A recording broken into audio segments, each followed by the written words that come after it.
Many what? Borf, borf. That is the perfect way to start the stream. Borf, borf.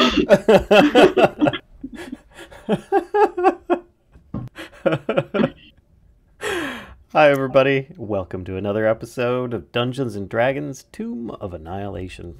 Brought to you by our illustrious DM, GM, Kashcah. Hi. As you can see down there on the screen if you guys are watching. So, yeah, I kind of just took the thing away. But yeah, there's Kashcah. She's down there. She's DM, GM. We're going to just circle around. And we've got people going to introduce themselves, and then we'll do a recap. Rorax. Hello, my name is Rorax, and I play a Centaur Cleric of the Grave, and I am also a YouTuber and streamer, and I have a YouTube over at www.youtube.com/RoraxPlays.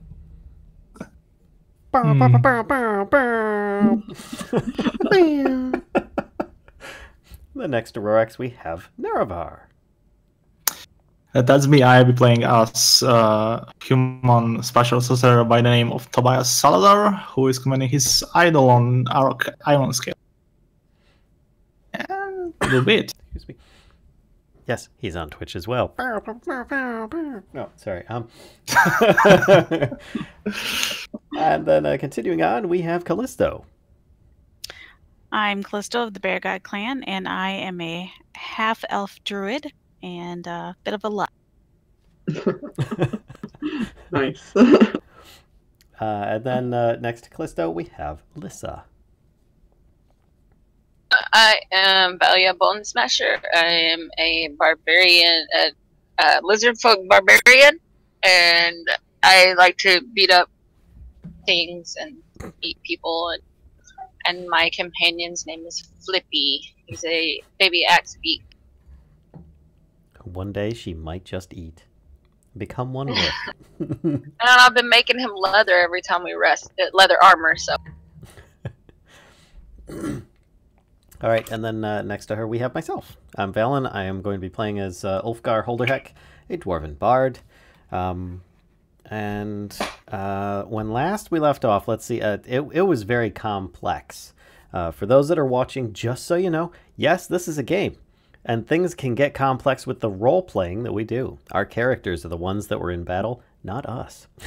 So, with that in mind, each of our characters have our own pluses and minuses. And some of them didn't exactly agree in the last combat. Therefore, there was a lot of trouble. The Gorgon that had been discovered was resurrected, and somehow in this special area, the spell worked, allowing the restoration. Oh, maybe. What's that? Never dead. Or maybe she was never truly dead. Right. It's just DM. Well, we don't necessarily know. She's not dead. And therefore, we're able to restore some measure of bargain with her, restore her loved one's ashes, back her off from trying to turn us all to stone and kill us. And then in the process of doing so, we all kind of had a disagreement as to what to do about that.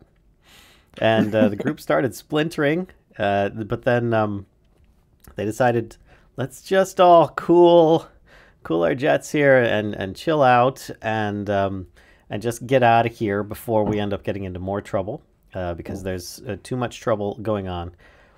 When a couple of these little yeah, there you go, perfect timing.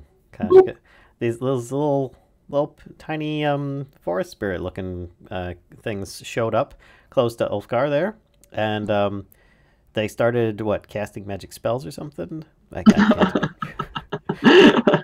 all sorts of friendliness happened.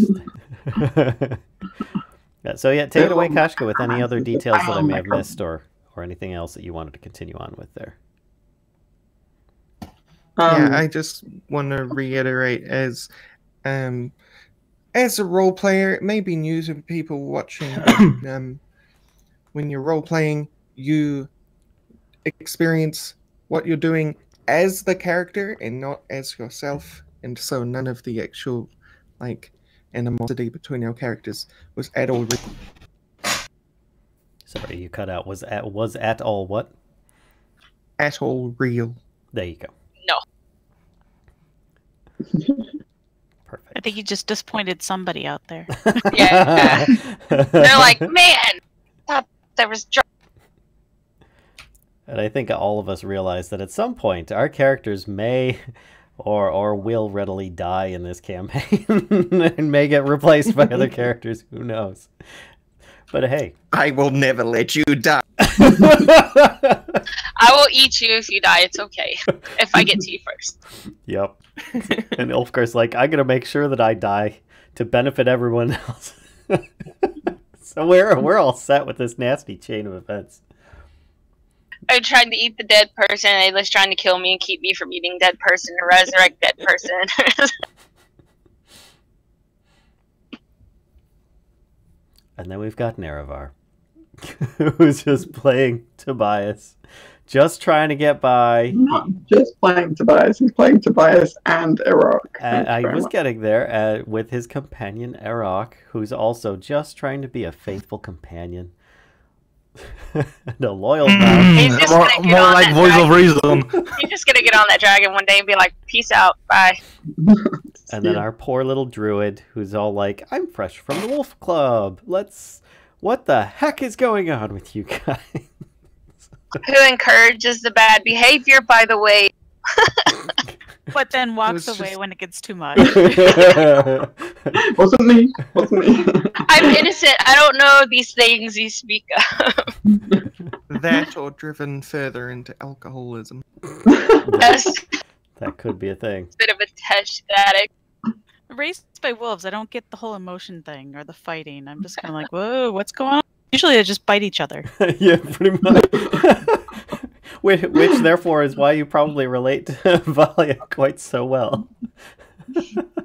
All right. Chomps. Excuse me. So, take it away, Kashcah. Sorry. It's kind of going on. So I think no worries. I think everybody was kind of making their way down to this endpoint down here. Mm-hmm. Yeah, as you're walking past this like large, well, huge stone ornament on the end of this platform that you're standing on. It's crumbled nature, and in amongst the cracks and the crumbles, you see these little forest spirits are kind of peeking out their heads, which I think I said. I watched the end of the stream just to make sure I remembered who had what. And I said peeking out their heads like 5 times. It's like, good lord, shut up. So anyway, they're in amongst this thing, and they're just kind of looking at you right now. Okay. And they're looking at me? They're looking at they're not staring at one particular person. They're looking at the group. They're observing the. Okay. Are, like, all 3 of them close to me, or is it just the one? I mean, I see them on the map, but I don't know if that's accurate representation. No, that's about accurate where they're at. Okay. I gently, like I did before, take out a coin, and I give it to one of them. And I try to give it to it. I set it down near it. I don't want to scare it away, very slowly. And then I just continue trying to move down. Actually, let me grab my arrow marker here. Continue trying to walk past. Okay. Yeah, they don't make any kind of motion to. No, they don't really do anything. The one closest to you kind of stares at you as you put the coin down, and then is looking at the coin. You think he's looking at the coin. It's kind of tough to tell exactly where they're looking. You know, the lack of facial features makes it a little difficult, but he seems to be more interested in the coin at the moment. Okay. All right. Well, yeah. Lovely GM, do we have a handout? Oh, we do. Yes. Sorry. Yeah, I remember these guys. It's not the greatest. It's not my favorite handout because it shows the. Can you guys see that now? I can, yeah. Yeah. Yeah, it shows like the little dudes. It's not the first time that we've encountered them. Right. So One of them gave me a magic coin. Or it turned my coin magical, rather. Which I still have yet to use. This was on the way in, I take it, on the day that I was unfortunately not. I think it was before we picked you up. Yeah. I would agree. It was It when was we quite a were while ago. when we visited the Oracle. Yeah, I see them. I'm like, look, it's those little guys again. Aren't they the ones that took your? Yes, they've got a curiosity about them, but they're harmless unless you cause them harm. I'm gonna slowly walk over to the, like, take a couple steps, and like hold out my hand, like, here, little fairy thing. He's just gonna collect all the kids, all the pets. It kind of like tilts its head at you. You can almost hear the Studio Ghibli sound as it tilts its head at you. I grab a piece of like dried fruit that I have in my pouch, and I'll hold it out to him. The one that was staring at your coin, Ulfgar, does kind of scurry out and picks up the coin, and it's almost as big as, well, almost as big as its torso, Let me just, yeah, they're tiny little dudes. Picks up this coin and is holding it in front of itself and is kind of like struggling, like, oh, this thing is heavy and massive, and he kind of staggers back a little bit, and then like, starts like, he turns around and starts staggering up, back up to where he escaped from. Perfect. All that I could have hoped for and more. Oh, are you muted? You're muted.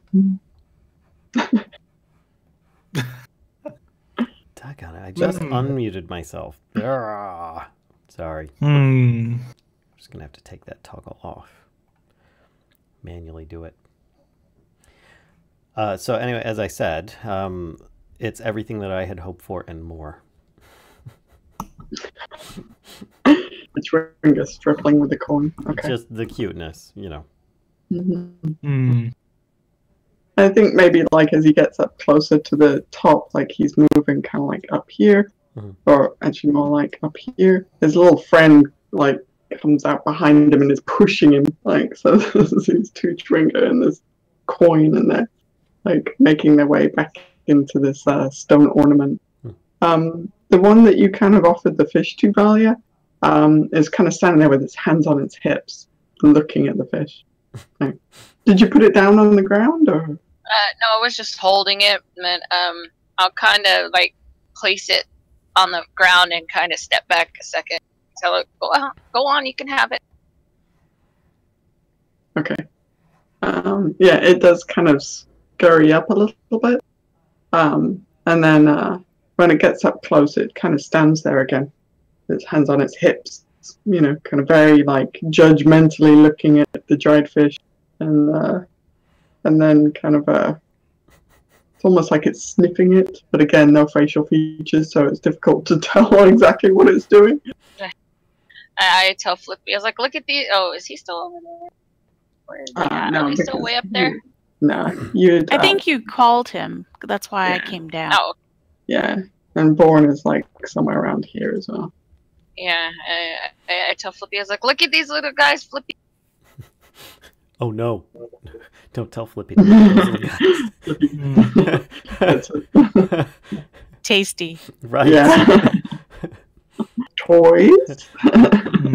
Ulfgar might actually like suddenly get a little bit surprised, like, carefully doesn't find them a snack.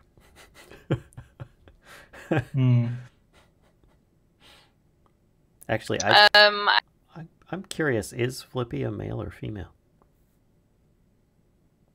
How would you go about finding that out? Yeah, I never actually. Just by listening to what Valia called Flippy. I just call him a he. I don't know if it's really a he. All right. So I'm like, I just look at Ulfgar. I'm like, you have to one up me, right? I try to feed a fish, and now this one's all sassy pants because you gave him a gold coin. And I get in my pouch and get a gold coin out, and I hold it out. I was like, is this what Okay. Yeah, if you're holding it out to him, he like tries to grab it from you. Do you let him? Do you let them grab it? I'll hold it, and I'll hold my other hand out, like my little finger. I'm like, you have, like, kind of like, you have to shake my finger first. You can. This little Chwinga is like pulling this gold coin back. He's like, if you swear, if he could, he would growl. You think he's growling, like he's like, like pull this coin out of your hand. Mm. He's got both hands on this coin. I just like lift it up a little bit just to see if I can pick him up off the ground. Yeah, without a problem. His little legs are kicking. I just giggle and then put him back down and let it go. Yeah, he does the same thing where he's like struggling up the steps under the weight of this coin. Will he freak out if I walk over and kind of lift him up onto the step? See if I can pick him up onto. You'd have to do it to find out. Okay, yeah, I will like walk over and kind of kneel down and like kind of see if I can pick him up and put him on the step. Okay, yeah, he allows you to assist him. He doesn't like try to dodge you or anything. I just look around. I was like, I said, these little guys, we see them every now and then. What do you think they are?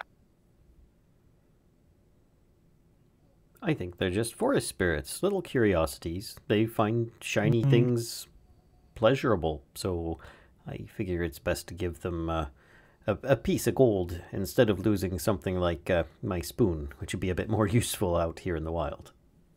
Or might be something more. Actually, we did not speak to them, do we? We just kind of mimic one of each other.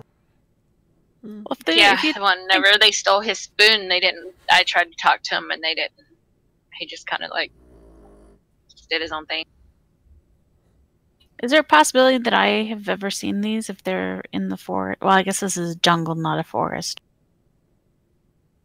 You haven't seen these particular ones. You might have seen like some kind of little sprites and things like that, but these ones seem to be a little like specific to this geography. I almost said biome. So I guess the question is, are sprites like mischievous? Some of them definitely are.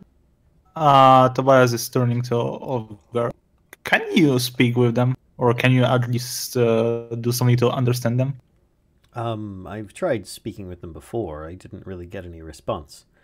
If you give me a few minutes, I could do a ritual that might allow me to understand if they're speaking, but they have yet to say any words.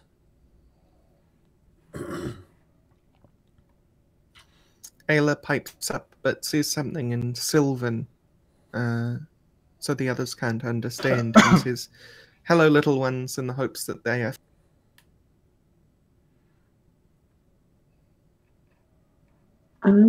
Let's have a look. Again with that kind of classic head tilt, looks at you. It was the one that was shoving the other one up the steps, kind of stops and like, see, little head tilt. So there is.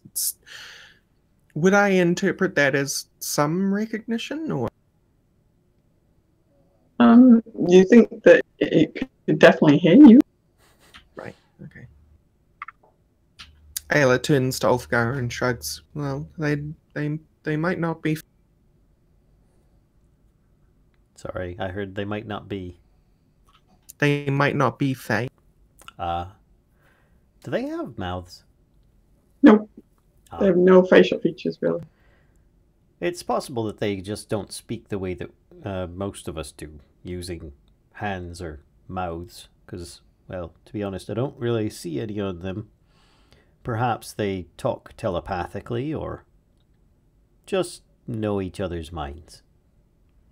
Either way, they seem pretty harmless and they're pretty darn cute. I had an idea. Valia, could you give them paper and quill? Not to give them, just lend them for a while.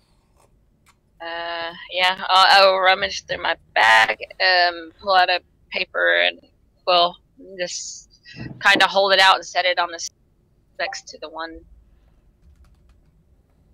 Okay. He is it the one that you gave the coin to? Yeah. Okay. Yeah, he kind of drops the coin or sets it down, just kind of like lets it tip over, right, flat onto the ground, and comes up to the paper and the quill, and the quill is about as big as it is, right? And he kind of they kind of like grab the quill by the man, my feather. I have no idea like what's the I have no idea what the words are for parts and feathers. I just realized. So he grabs it by like the main stem of the feather, let's call it that, and picks it up, and it's kind of like he's got like this massive like thing in his hands, right? And he's tilting it this way and that way, and then he like puts it up to his face, and does a bit more like this, and then he just sets it back down. Just kind of looks at you. I don't think it's shiny enough. Yeah, I'll pick it up and like point to the bottom and to try to tell him to hold it. Tell him to hold it, and I'll help. I don't know if he'll understand me, but we'll see.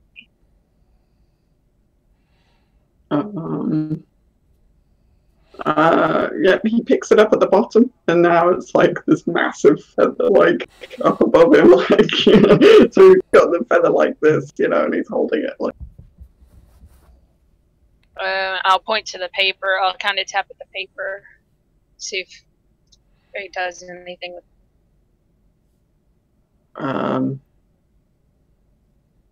Kind of walks over to the paper. They've still got the feather in their hands like this, and taps the paper with his.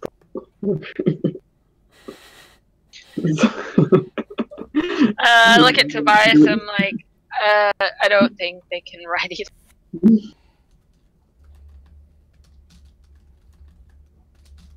Maybe the tool isn't appropriate. He starts like swinging the feather around, it's like he's like spinning in circles with the feather, like he's trying to like get momentum or something with it.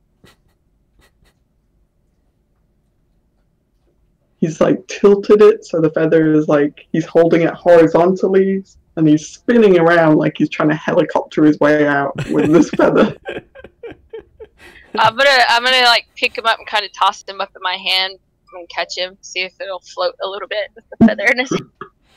Yeah, he does a little bit, like there's a little bit, just a little bit of resistance against the feather while he's holding it, but they're not particularly strong. So. I'll tell Flippy to come over. I was like, come over, let me put him on your.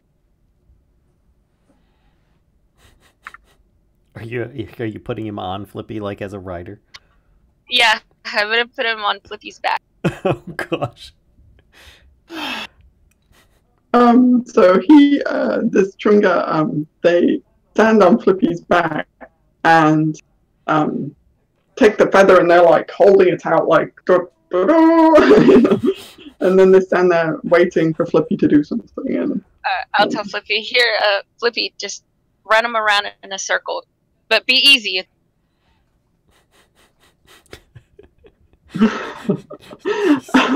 I'm gonna stay at the ready with like mage hand to catch him if he if it looks like he's gonna fall, and if I think that he's gonna be too quick, then I'll even go so far as to use my last spell with feather fall, but I think I'll stick with Mage Hand for now. Okay. Yeah, Flippy, I mean, this little Twinger is standing on Flippy's back, right? So when Flippy goes forward, this little Twinger tips backwards and lands on his back. The feather goes flying. And then, yes, it does look like the Twinger is going to kind of roll off Flippy's back. Mage Hand to catch him. Okay. So Twinger does just totally lose, like, any balance that he had on Flippy's back. And I try to make it look like he's like floating down gently to the ground with if he's still holding onto the feather. And you see, like, they've got this kind of, like, it's almost smoky, tendrily hair. And this hair is now, like where before it was just kind of flowing, like, nicely behind their little mask. Now it's like, rah! And it's, like, all over the place and, like, frantically moving. Yeah, if you could give this hair an emotion, it would be anger. Oh no. Okay. I think that's enough fun for this one. And I'll just kind of like float him back towards the pedestal steps where they were before. That's funny. I'll just grab the feather and I'll just lay it on the step and nudge the gold coin back towards him and point towards the other two, like telling him to take his stuff. And the Twinger stands with his hands on his hips again, and then turns and stomps back up the steps. I have to say they're actually very entertaining little creatures, that's for certain.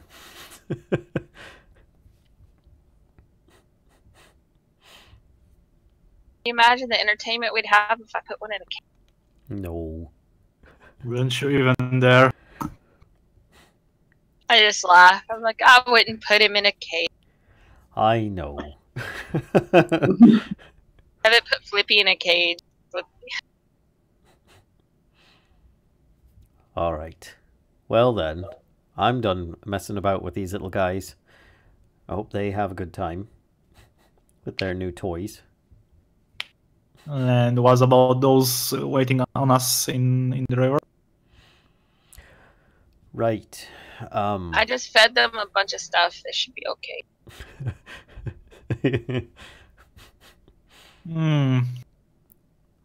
Yeah. No sudden movement. I just tell Vorn to come on, come over to the edge where we all are. So he's gonna walk past these poor little. Okay, yeah, but he will go and stand precariously on the edge over here. Well, I have exactly one spell left to get us back over the water, Aelia, if you'd like to do the water walk. Or we could That seems... take Yes, advantage, Ulfgar? take advantage of our dragon friend here once again. Yeah, or you could all go across the water with us. Right. Not. He's like, Arokh? he's wearing half plate armor, and as much as he trusts you, he's just like, I don't know if now's the time to test that I can walk on water while there's alligators ripping apart things in the water in front of me. He's just kind of like, yeah, just not feeling it. You might as well try. He's like, wait. Arms up in the air like, okay, I'm ready. I just tell Vorn to pick up Flippy and, take him across. He's got him on his head. Kashcah, how far away is the water surface? Height What's wise, the drop? Yeah. yeah, it's like 20 feet from this edge. Oh, it's 20 feet down. Yep. Oh, okay. That's right, we came up the middle where it wasn't as high. Yeah. Yeah. Like, this bit is 5 feet. This bit is 10 feet. Yeah, and then most of the rest of it 20 feet. Aelia turns to Kellisto and says, I might snap my legs if I try this jump. Yeah. We should probably go back where we came. Yeah, or the dragon has to take every one of us over there. Except me, I can just swim or something, doesn't it?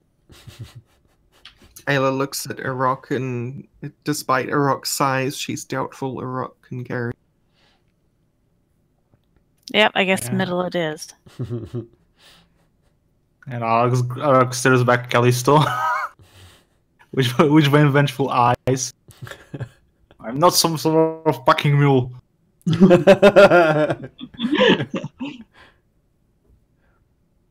Rorax 9's being a taxi. Yeah, I had enough. Aelia's gonna start trotting over that way. Yeah, I'm gonna go climb down this little tree piece here and tell Vorn to with Flippy. Right, I guess we're going to the middle again. Okay. Mm-hmm. And I holler out, I was like, what about that guy in the bush that y'all saw when we were coming in? Do you know where he went or what that guy was? He was some kind of light-skinned dwarf, as far as I could tell, but he seemed very shy, and for all I know, it could have been some kind of ploy by some of these plants around here to try and lure us in. I didn't really want to come any closer to him. He's not interested in us enough. I'm not interested in him enough. As we come by these stairs, do we see anything? Which ones? Sorry. The ones near me and Valia. Oh, these ones? No, these they're stairs that like are going down, and as you can see in the thing, right, they're about halfway down. They become submerged in water. They look like at one point that the stair went like, you know, all the way through, or there was a tunnel kind of all the way through here. But part of it has collapsed.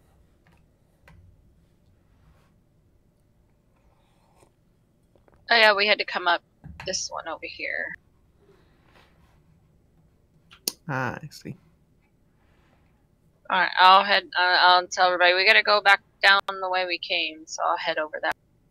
Yeah, you guys actually came up over here, I think. Yeah. People kind of. I thought we came up. Oh, that's right. We looked at those when we were up here. Yeah, I was just saying we'll just go through there.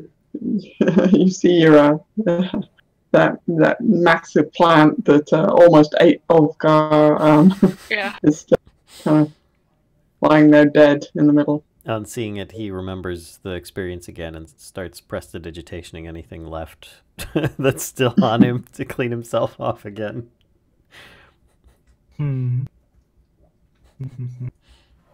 Alright. So okay.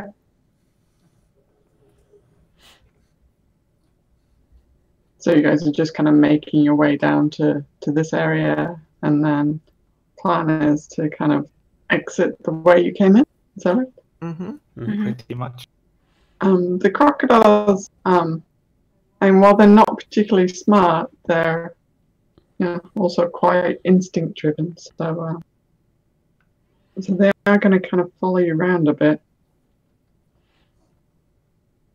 If that makes sense, like because they see you kind of making, well, they hear you more than anything, making your way in, and yeah, they're going to kind of keep an eye.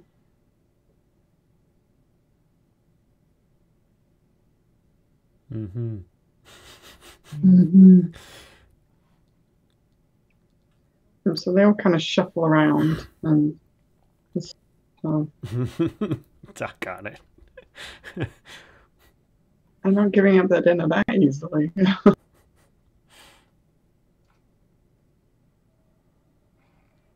Wonder if they eat plant monster. You're considering chucking. How about we have Vorn there excuse me, try and ferry us across? It's entirely up to you. Let's start with Flippy. Yeah, I tell Vorn to pick up Flippy and start taking him down this way. And now just, I guess, slide in to the... wait, what are we doing? I just totally lost my train of thought. Alright, sorry, let me fix this. Let me tell Vorn to get down here and help everybody down first, and then we'll take Flippy. Okay. Yep, so Vorn steps down, reaches out like his massive hands for Flippy, kind of grabs Flippy, and he's got Flippy like holding him like some kind of giant chicken, and gonna step down into the water. And yeah, the crocodiles kind of move in a bit while he's doing this. Ulfgar's got his short bow out just in case they start attacking him. Okay. They're kind of doing this thing where they're circling, but Vorn doesn't smell like he's edible. So they're not too worried about him. So Vorn is able to successfully ferry Flippy over this kind of swampy, rivery bit. The Flippy ferry. Alright. Okay. Sorry, I'm having problems with Discord today. It keeps on cutting out. Yeah, that I counts asked- for me as well. Who was going to walk with me across the water? I'll go, why not? Okay. So, whoever's coming with me can just, like, try to cross the shortest point. Ulfgar says, we have to, "Oh, like, give roll you for cover anything? from up here." How close do people have to stay to you? That's a good question. Not very far. I think like 30 feet or something. Okay. No, 10 maybe. Let me look. While you guys are discussing this, the croc's moving a little closer. If I remember this, the waterfall's like 10 feet, isn't it? Or it's like stairs of 5 feet each. It's Yeah, I like think so. 5 feet from like this water surface to up here. There's like 5 feet difference. So the stairs are just like a couple of feet each. My range is 30 feet. So as long as you remain within 30 feet of me, you can just follow me. Okay. Yeah, I think if you're gonna make a run for it across the water, right? Okay. The crocs are kind of wary enough of Vorn that that they're not gonna make any moves to snap Okay. you up. Follow me! Ulfgar just holds his short bow out, watching the crocodiles to see if they're going to attack. They're circling and swimming around and stuff. They seem kind of agitated, but they're not making a move for it. Okay. Valia, you going?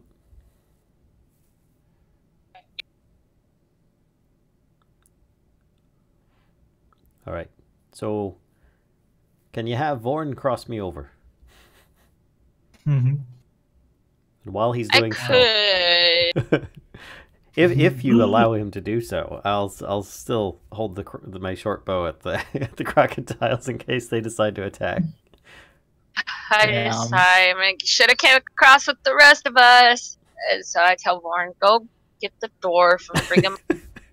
He comes Make back sure with his an albino toes are- dwarf. To just dangle his toes barely above the wall.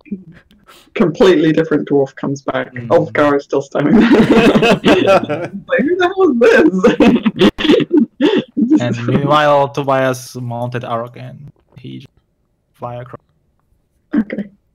Yeah. Wait a minute, so, I thought he wasn't a taxi. What's this special treatment with Tobias?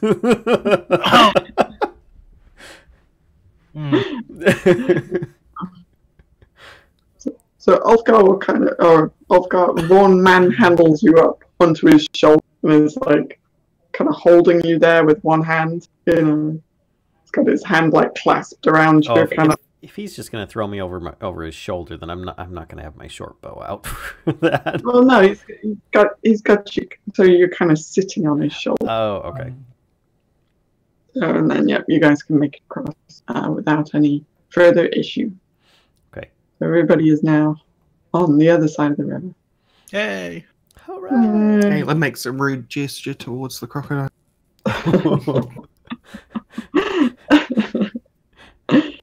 What kind of gestures do centaurs consider rude? I'm curious. Is it a tail swish? It involves 2 feet. You know the one that they do for archers, except it means feet instead of. Mm. The crocs just kind of sink below the water. Right, let's go. Okay. We've had it quite enough trouble for one day. Enough of Mangalore. Huh? So, we need to find It's time for us. place to rest. It's time for us to make our way back to Kirsabal. It's time for a good night's sleep. Whether it's midday or not. I think it's... I'll sleep for the next 8 hours, wake up, cast the spell, and sleep for another 8 hours.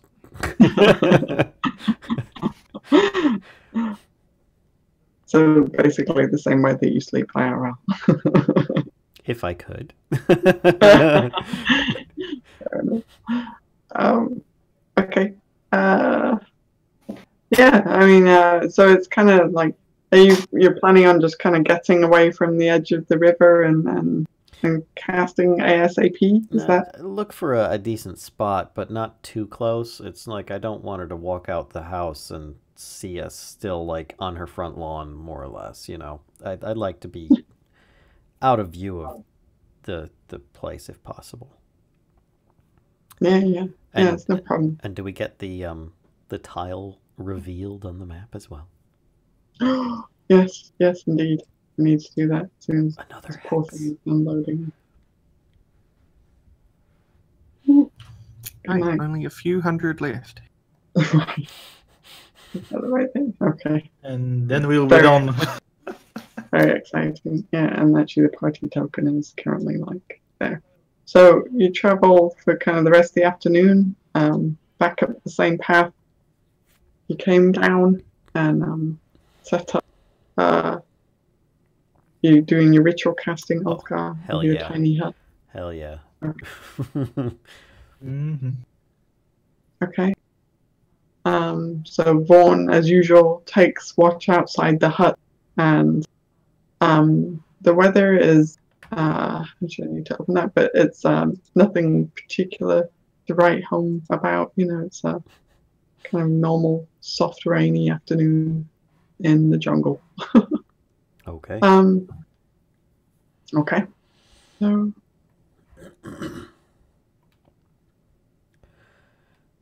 Cast the spell, and I just like kind of make some basic food for people.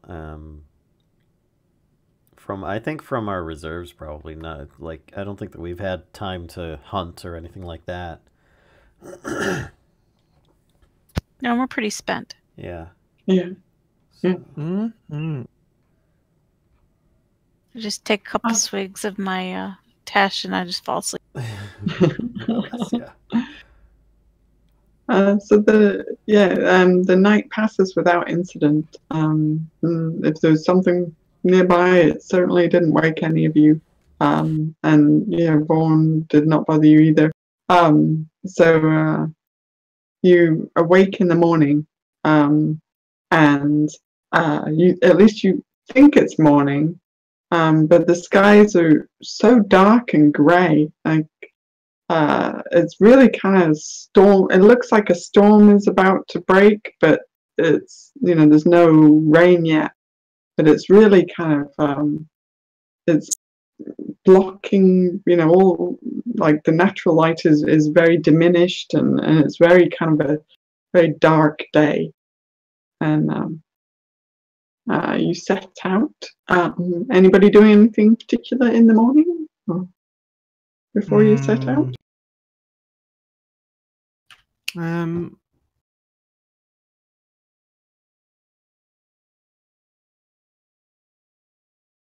Sorry, just checking it. No, you are muted again, Mr. Vallen. I got it. There we go. Thank you. Was it because I was typing or something? Must be. All right. Well, anyway, I'm realizing that the armor I'm wearing has disadvantages, and I'm figuring out how to use a spell that might take full advantage of that. Okay. And I, seeing that unusual weather, those dark clouds, I made Arokh just to go up high above the trees to scout out the area. To see this something unusual. And so Arokh flies up, and the cloud cover is actually alarmingly low. But in the near vicinity, he sees lightning crack a few times, and you all hear thunder kind of peal out as well. And it does sound like there's a storm right there, but there's no rain yet.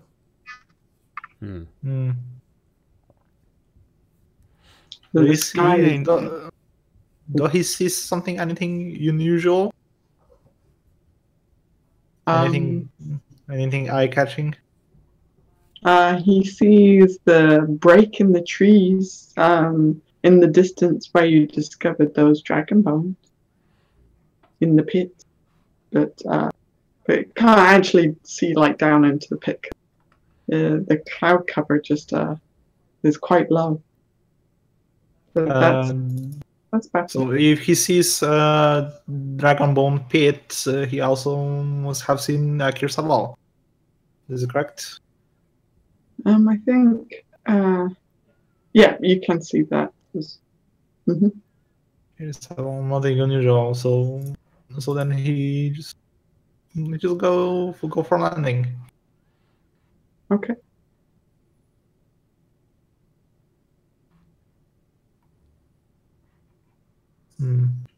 We may not get far today. One of those storms seems to be...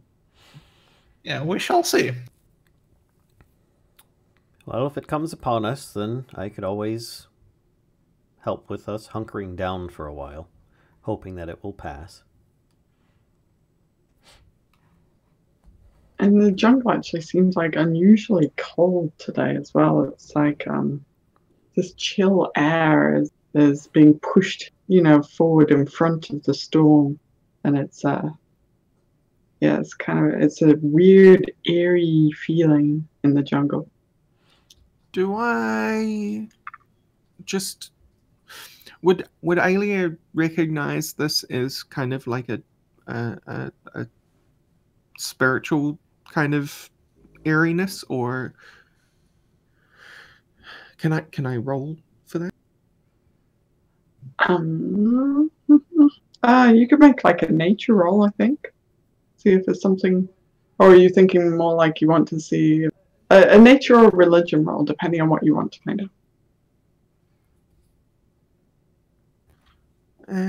I will make a religion.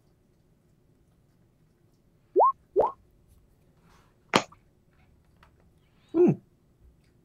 Okay.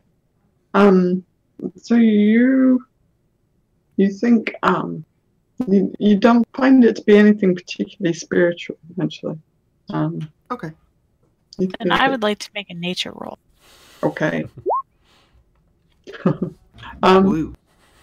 Yeah, this seems a little weird. Usually, like in front of like storm fronts is a gush of warm air, right? And this is cold air. So it's definitely a little odd. But it does, aside from that, it seems like kind of a regular storm that's just kind of teetering on the edge. Ulfgar looks up at it. 'Tis but wisp of cloud. That's a weird wisp of cloud. It's just one of those dry lightning storms with cold air. Well, if you say so. We'll see what happens. But I think it's weird. Well, this is a strange land we're in. I'm sure that the weather fronts are a bit awkward as well. Can't say I'm extremely fond of the sheer downpour that seems to happen every other day. Yeah, but it's a jungle. It should be warm downpour. Well, maybe it's their winter. I'm inclined to trust the druid. Well, admittedly, I am a bit more of a city goer myself. Maybe we should just rush, try to get to Kirisabal. At least there would be shelter there. Well, that's at least 3 days away. We could try and outrun the storm, but I have a feeling it'll be upon us before then. Still, as much progress as we can would be a good idea. Okay, let's don't waste time then. Right. So you're going to ferry us to Kirsabal one at a time then, is that it?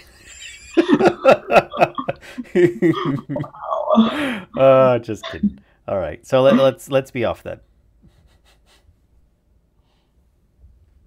Okay, so group sets forward, and there's cracks of thunder, as you kind of traverse the jungle. Yes, thank you very much. There's an example of some of it right there. There's cracks of, and it is a dark day, and you're all kind of a little bit on edge because of this. Thunder again. But aside from that, you actually see like less wildlife perhaps than usual. All the kind of local fauna seems to be like taking cover, but yeah, that's about the extent of today. You don't have any particular encounters. You travel through the day without any disruption, but it just continues to be a dark day in nature. So for the kind of entire 12-hour period, we just have this storm that won't storm hanging over. Yeah, it's just like it's just constantly kind of behind you, like the lightning is striking, or well, not striking, but crackling of lightning and thunder constantly behind you throughout the day.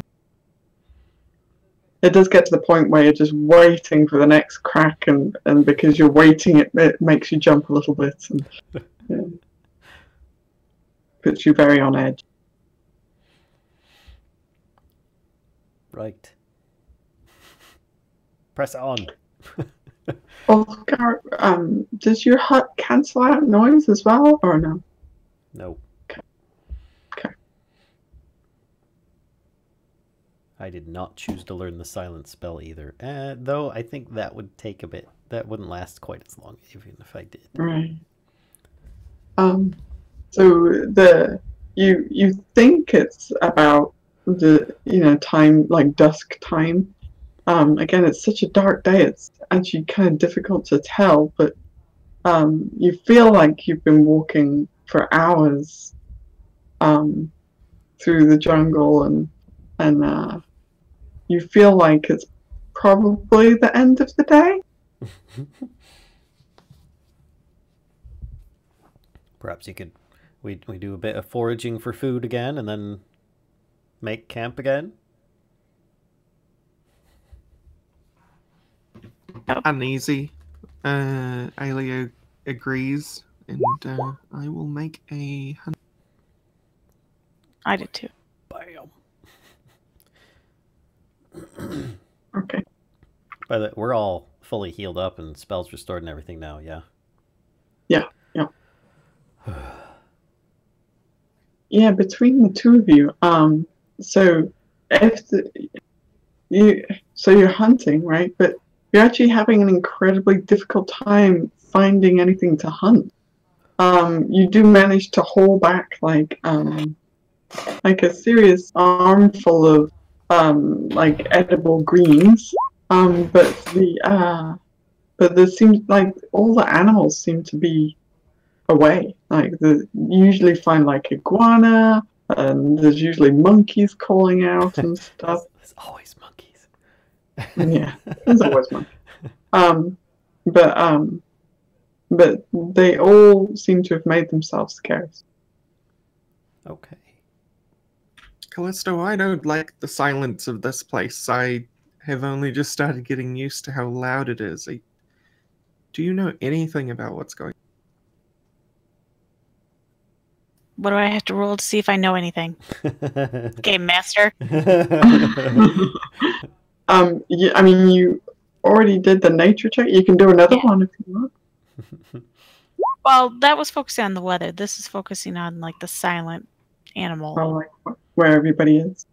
Did she find, by the way, like berries and nuts and stuff that we could eat? Yeah. They brought back like an armful of kale and spinach and all those delicious things. And yeah, like edible like vegetation. Okay. Basically. Some rocket if you're feeling feisty. Ooh. Exactly. Lots of prestidigitation flavoring going on today. Sorry. Nature check. And yeah, nature check. You feel like maybe it's the moon, like the progression of the season. Like you feel like something might be going on there. So I guess Ulfgar was kind of right. It might be turning winter. It just seems like it. I mean, it doesn't quite explain it to the extent that it's happening though. Like they've all like kind of run off and. Yeah, it's just weird. I don't know what's going on. It just. Is it a full moon or something like that? Well, this is actually so as Aelia and Kellisto head back, you do see like rising up above the canopy, this incredibly huge full moon. So much so that it's like, and you can see quite well actually, because it's so incredibly bright. And you realize that actually you were walking for much longer than you thought, because if the moon is rising now, then it's kind of it's much further along in the day than you thought. Hut time. I love how cheery Ulfgar is. I think we can press on a little bit longer. What's that? Meanwhile, Aelia, so paranoid of the supernatural, is very on edge of the strange behavior of everything. What did you say, Nerevar? Tobias said that we can press on. We can take advantage of the bright night. Right, but we also learned via our previous guide, if you will, there are were-people. And this is a full moon. I worry. I mean, Callisto's been telling us that there's a lack of creatures to hunt. We've got this eerie, wintry weather in a jungle and a full moon out that you can see quite well with. I worry. All right, we're popping the tent. Putting it up now. You're over-exaggerating. I think we should just keep going. It's nighttime. We're all healed up. We're good to go. It's bright enough. All right. Do you want to press on through the night then? At least through the half of the night. If the jungle will be wailing. All right then. I don't mind, but then again, I can see in the dark. So, Question to you, who Kashcah, can see is in bright? the dark besides Ulfgar? He actually asked us. He goes, actually, now Definitely that I not think me. about it, who again can see in the dark? Just me, I think. Kashcah, is it bright enough that we are allowed to see without night vision? You can make out shapes, like, so you'd be able to make out your path, but you certainly like can't make out anything like beyond that. So if there's like stuff in the undergrowth, you can't see it. It's like it becomes this kind of just dark mass, right, where you can't see any detail of what's going on. So you've got this kind of the shape of your path ahead of you, where you can see which direction you can go, but the jungle either side of you, you just lose the detail. There just isn't quite enough light to see that. I pull out a torch and light it. I'm like, I can see in the dark. Right, now you'll attract the attention of any large dinosaurs that might want to eat us. They'll be able to see us much easier than we'll be able to see them. Why? You don't look very tasty. I think you're safe. No, but you look delicious. I'm one of them. One of us. Aelia pipes up and it makes it very clear that she is extremely uncomfortable with everything going on. She's in a foreign land, it's a jungle, it's acting weird. Do you sense any undead around by chance? Sorry. Excuse me. Or then I look at Ulfgar, I'm like, hold on. Ulfgar, can you ask her if she senses any undead? Don't start that again. Kellisto, why don't you take point? I'll cover the rear, and then between the two of us, we'll be able to see enough and manage better. Yeah, I'll just go ahead and turn it into something that can see in the dark better. Well, don't you have low light vision? Or dark? No, you've got low I do. light vision or dark vision. I have dark vision. Then you should be fine. Okay. I was just thinking you it can would turn into something if you want to. That's You know, true, yeah. I'll let Ulfgar talk around a bit.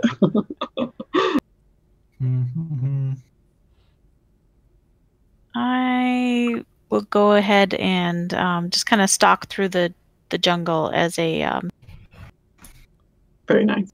You cut out for me. I didn't hear you. I'm a panther. Oh, okay, cool. Discord's being a pain. Are you a Black Panther? Sure. So when you turn and look at Kellisto, you just see these two kind of reflective eyes, like looking back at you. That way the dinosaurs can't see me. Aelia is going to take a moment to ritual cast Eyes of the Grave, by the way. Mm-hmm. Okay. You do not get any ping.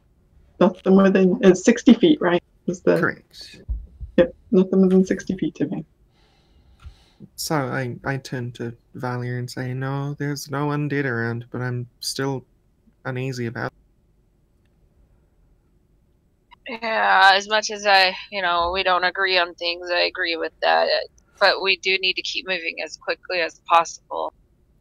So I would suggest you stay in the middle of us, and if anything comes out, Well, just And follow I If will Flippy, follow stay that with her. advice. yeah, I just tell Flippy stay close to Aelia there, and tell Vorn, stay close to us in case anything happens. Yes. Follow the kitty, and I'll be watching our back. Okay. So you travel about another couple of hours. Again, the thing that's giving it away is the rise of the moon, giving you some sense of time. So you travel for another couple of hours, and Kellisto, you notice off to your left, through the trees, you see what look like stone ruins. Oh. Okay. How long can you panther, by the way? I don't see on this list that I have a time. I'll look it up. I think it's like Druid level. Okay. So, I'm gonna go ahead and just kind of sneak over to see what the ruins look like. Okay. So the ruins, they look like let's see. I'm just it looks like what's left of like a house actually. You can make out like there's like a chimney, and there's kind of what's left of like the doorway and the front wall. So you can kind of see where like the windows were. The roof is gone, but that's kind of, yeah, you can see like the front wall with the 2 windows either side. There's a door in the middle, kind of classic, cottage style, and there's a chimney left to one side of it. So what time of day is it? Night. Well, I'm trying to decide. Well, okay, so I'm going to come back and kind of say, hey guys, I found a abandoned cottage. If we need a rest at all, we could probably take shelter. Or we can just continue going and I ignore it.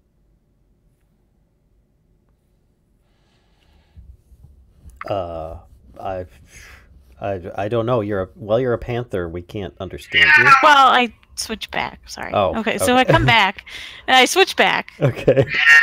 There's that thunder again. I forget that I'm supposed to describe everything. and I sit and I let you guys know about the cottage that I found. I don't remember passing a cottage on the way here. Neither. Yeah. Neither. But that's look like we have found ourselves a place for another rest. I was thinking if we need one. If not, I think we should probably just continue. But I just wanted to let you guys know. I just look back at where Aelia is and see her kind of like just moving her hooves around nervously. I'm like, wait. I was like, for her mental sake, we probably should just rest. So, that way she can calm down a little bit. Sorry, Aelia, no offense. But, I know you don't like this. None taken. Do you want me to lead you to the cottage? Yeah, I'll stay ahead and Well, if you like, I could go scout it out. Yeah. I'm like, okay. Why don't you guys set up camp you have here? more health than I do, right? I'm a little more stealthy than you are. Because that always works. I can be stealthy if I want to. All right. Well, I'll go ahead and lead Ulfgar to the cottage. I'll try and stealth up to it to see what I can see. Okay.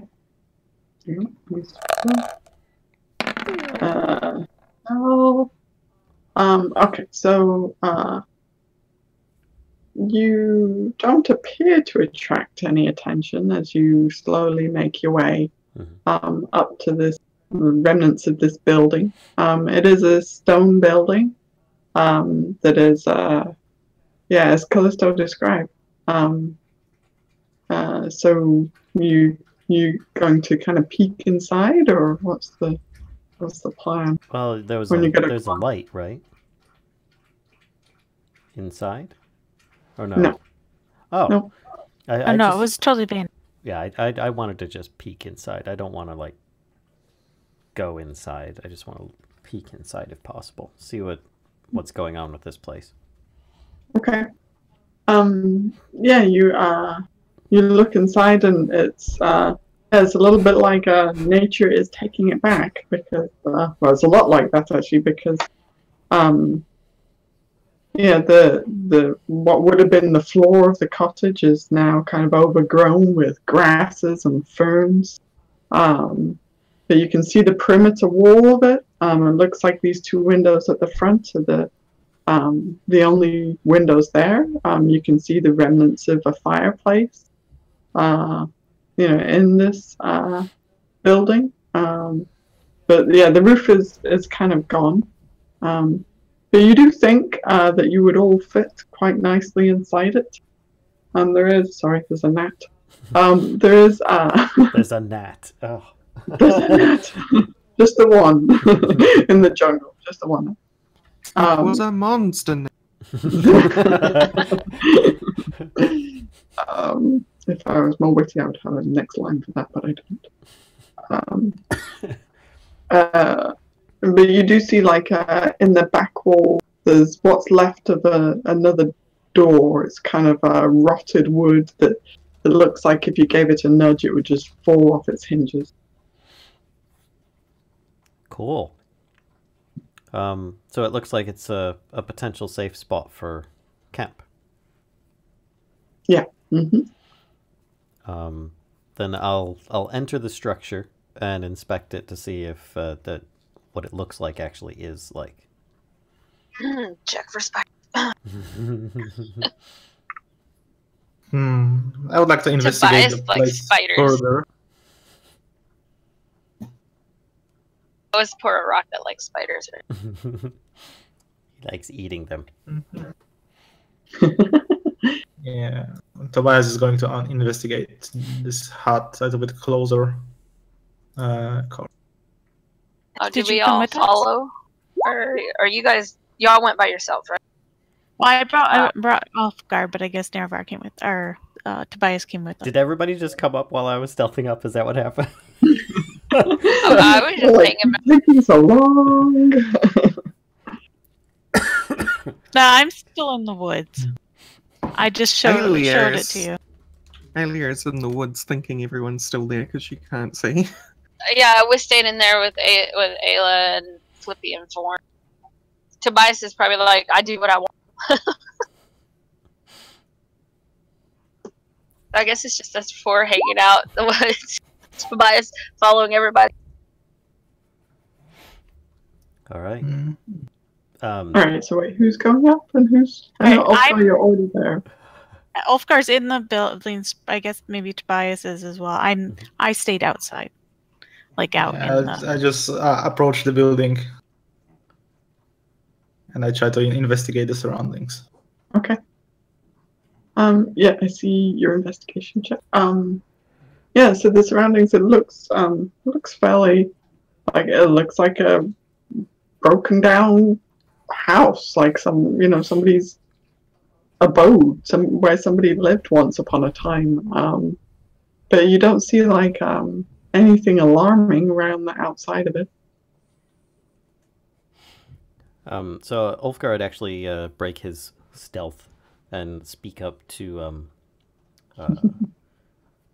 Kellisto and say, "Why don't you fetch the others? This actually looks like a good spot that we can camp. I'll start the ritual." And he plunks down and starts the ritual. Okay.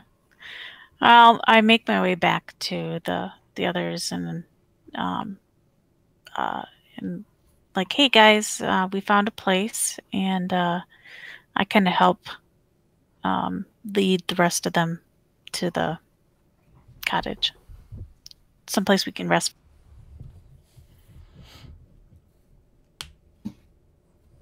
I don't know. Should we take out the torches, or should I just? You guys just want to like do a hold hands kind of thing?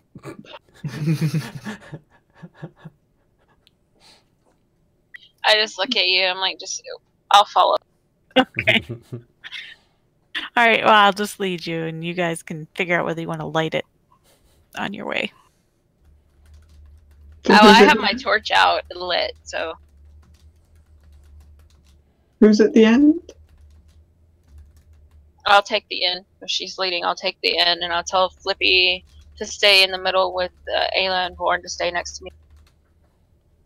Valia, when Kellisto says, maybe we should all hold hands, you swear something grabbed your hand. Like you felt somebody, like, it was like somebody reached, like, put their hand in your hand. And then as soon as you felt it, it was gone. You look, and there's nothing. Callisto, we need to hurry. I don't know what happened. Something grabbed my hand. I swear it did. Let's go. I start pushing Aelia. I'm like, come on, let's go. I don't like it here. I'm kind of looking at her like, what? Okay, let's go. She doesn't like touchy-feely stuff. No. And there's this like almost oppressive feeling to the darkness around you.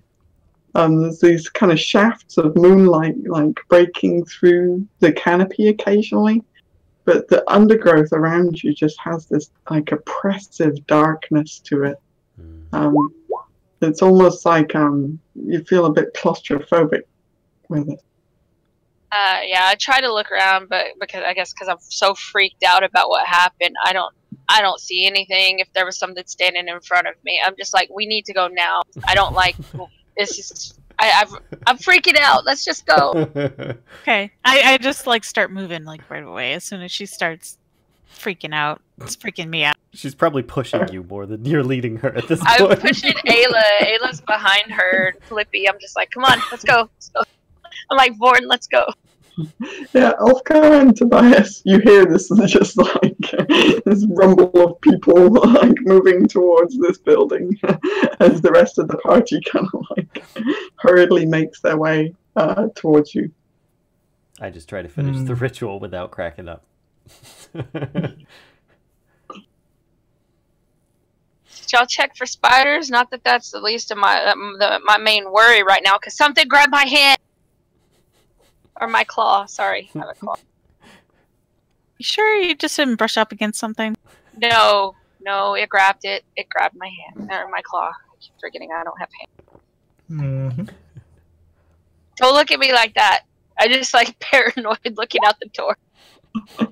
I'm just gonna take my torch right out the little front of this and just plant it in the ground. Just, with it lit. I'm just like, there. I just stand in the doorway and look.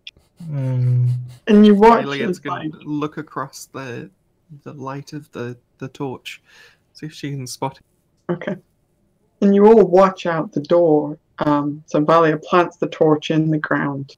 And you all watch out the door as the torch the flame is flickering.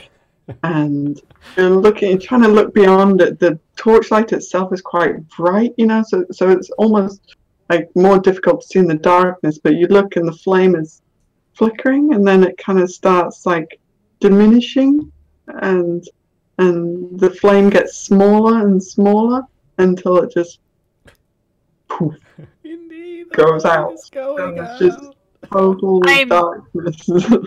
I immediately try to light it again. Yeah, so I've standing out there by myself. I'm like, nope.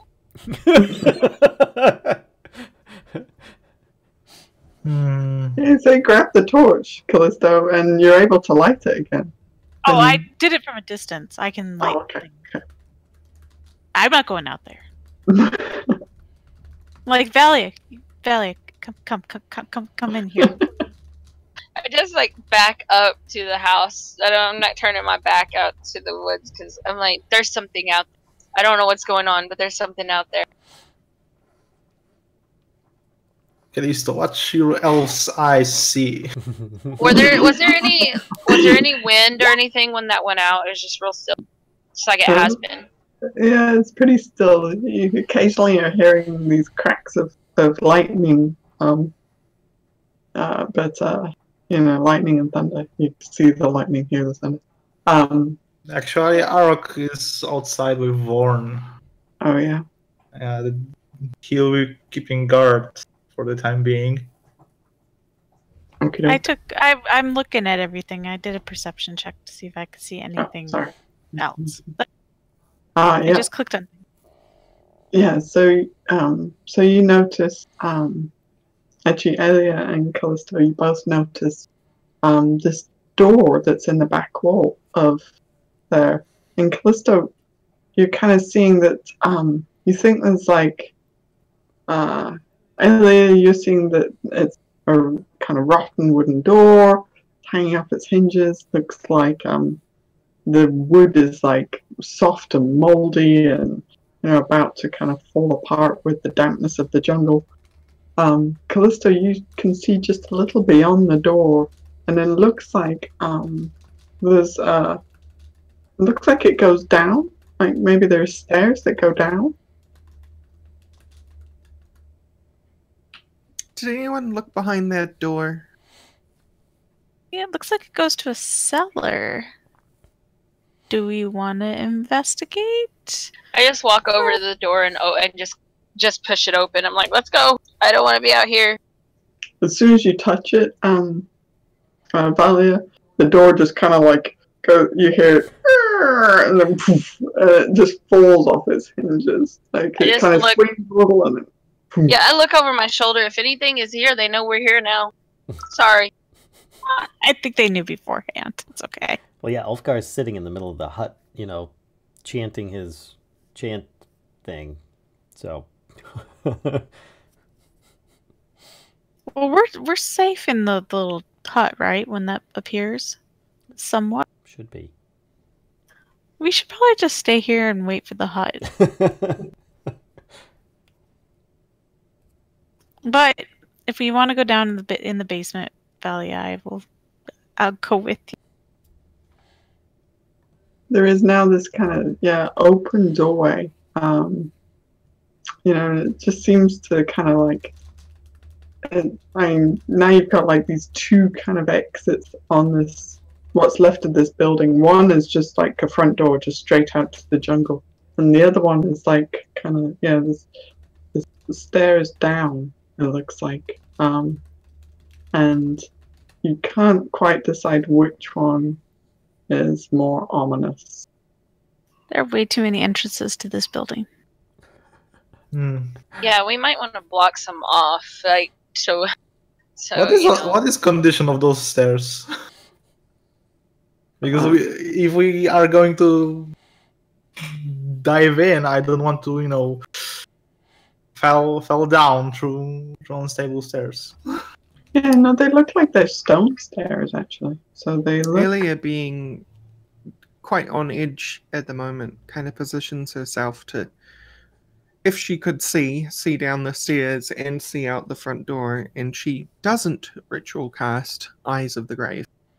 So she's going to normal cast Eyes of the Grave. Okay. Probably it would be better if you're going to do this this ritual with bones to determine if our action will be beneficial for us. Aelia turns to Tobias and says, "That's not how that works." So you do not get any pings on the Eyes of the Grave. Gravy eyes. Well, we've got Born and Arokh in the front. So if we go and look and see what's down those stairs, then we've got the major entrances other than above covered. So we should be good.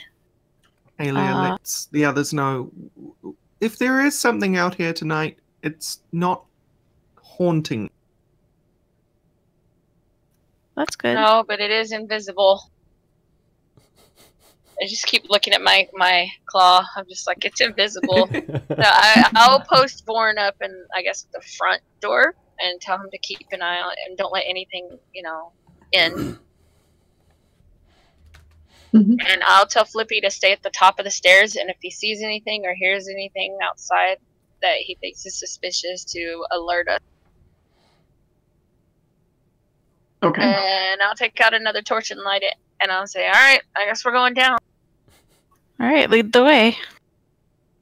Alright, I'll start making my way down the stairs. Okay.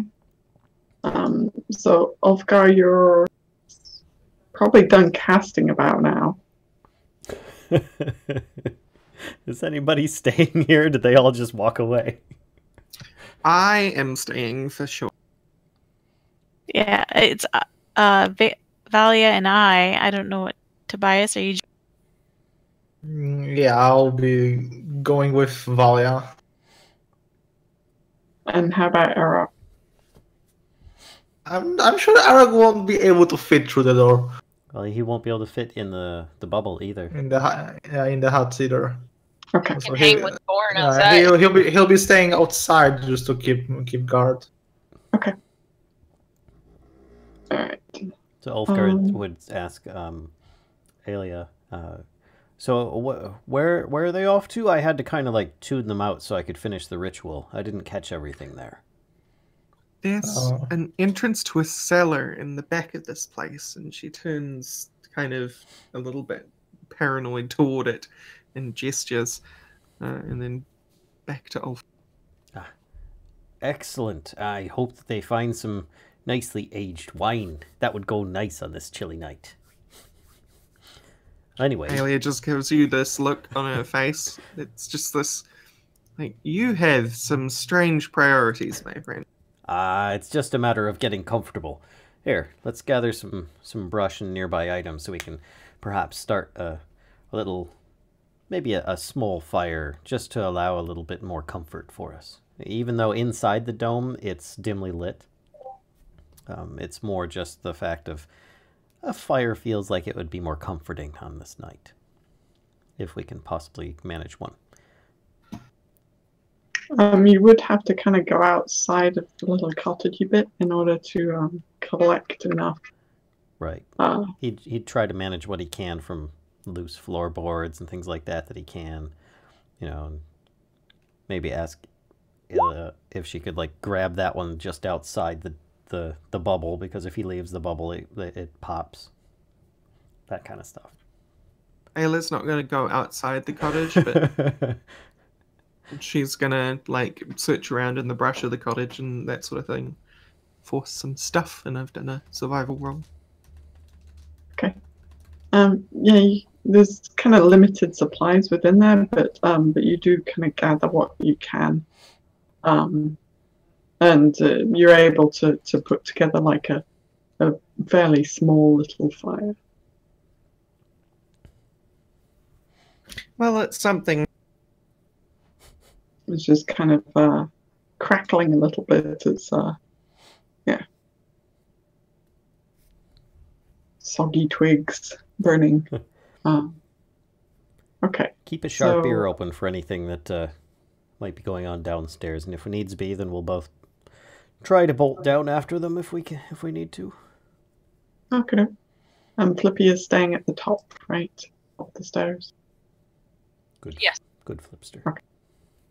All right. So then I'm going to move you over here. Uh-oh. What? Wait, what? A new map. Oh no. Let me see if I can zoom out. It's all just black. Oh, there. Okay. Let me put tokens on there for you, so that you can at least have something to look at instead of. Yeah, sadly, being Ulfgar, I'm just gonna have a black screen for people to see. Yeah. Hang on. I'm gonna Okay. So let me put the tokens on there. I'm gonna put your tokens on there. Everybody's tokens on there, so that you can at least see, right? But for Ulfgar, okay. So let's see. Can you see now, Ulfgar, or no? Do I need nope. to just a second? I can. Okay. Oh, yes, I can. Yeah. Okay. Ooh. Right, now I can see everybody die. All right, cool. Thanks. Okay. So just so you guys can see kind of what's going on, and then you're ready if you do decide to come help. Okay. So Valia, Tobias, and Kellisto, you walk through this kind of regular kind of sized doorway, and the stairs go down a few steps, and then it widens out into this 15-foot wide hallway, and it widens out at the point when you imagine that you're now underground. So so there's this kind of it's kind of damp feeling, cold damp feeling below the ground here. There's stone beneath your feet. It looks reasonably well made, but it does look like it hasn't been, you know, nobody's been down here, nobody's disturbed this area in quite a while. All that's about to change. Here comes the hurricane of your party.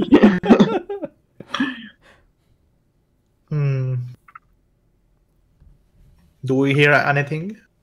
Any creatures? Probably hear Ulfgar like playing on his bone flute upstairs. And he's actually playing like Spooky Skeleton right now. Excellent choice. You hear well, make a perception check to see what you do hear.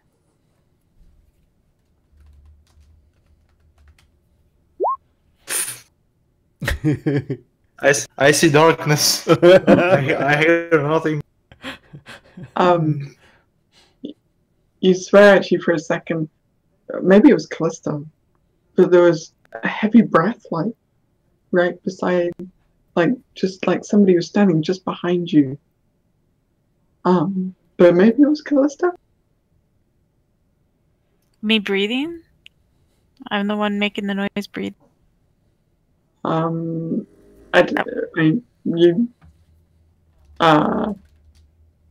don't think you're aware that Tobias heard this, unless Tobias, are you kind of saying something?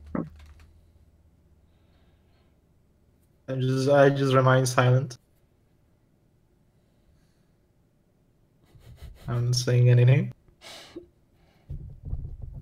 Okay.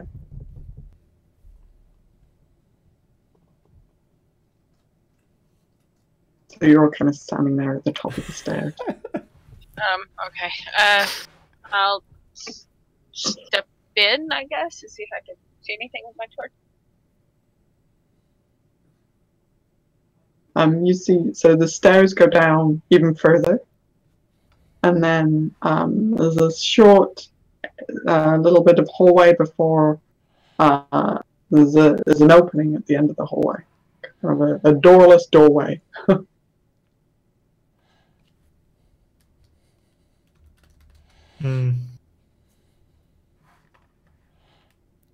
I can see her like tiptoeing.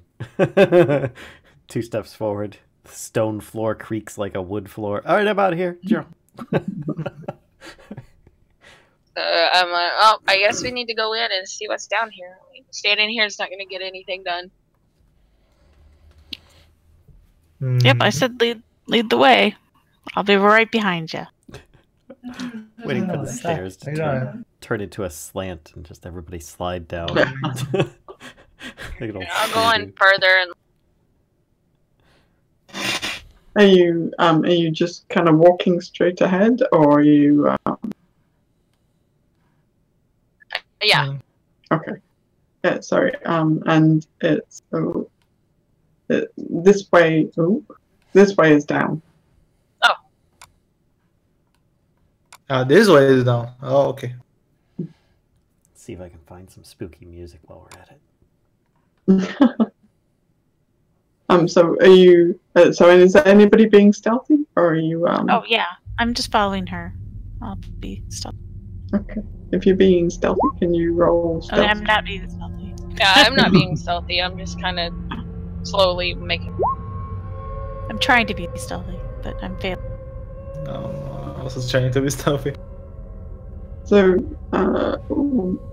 Valia, you're not sure which one of them did it, but this rock, like, gets kicked from the step and, like, bounces down the steps to the bottom, and you just hear it, like, just echo around this empty stairway. So it just kind of echoes off the walls as it skips its way down to the bottom. It was Tobias. I'm like, alright, you guys, behave. Quit kicking rocks.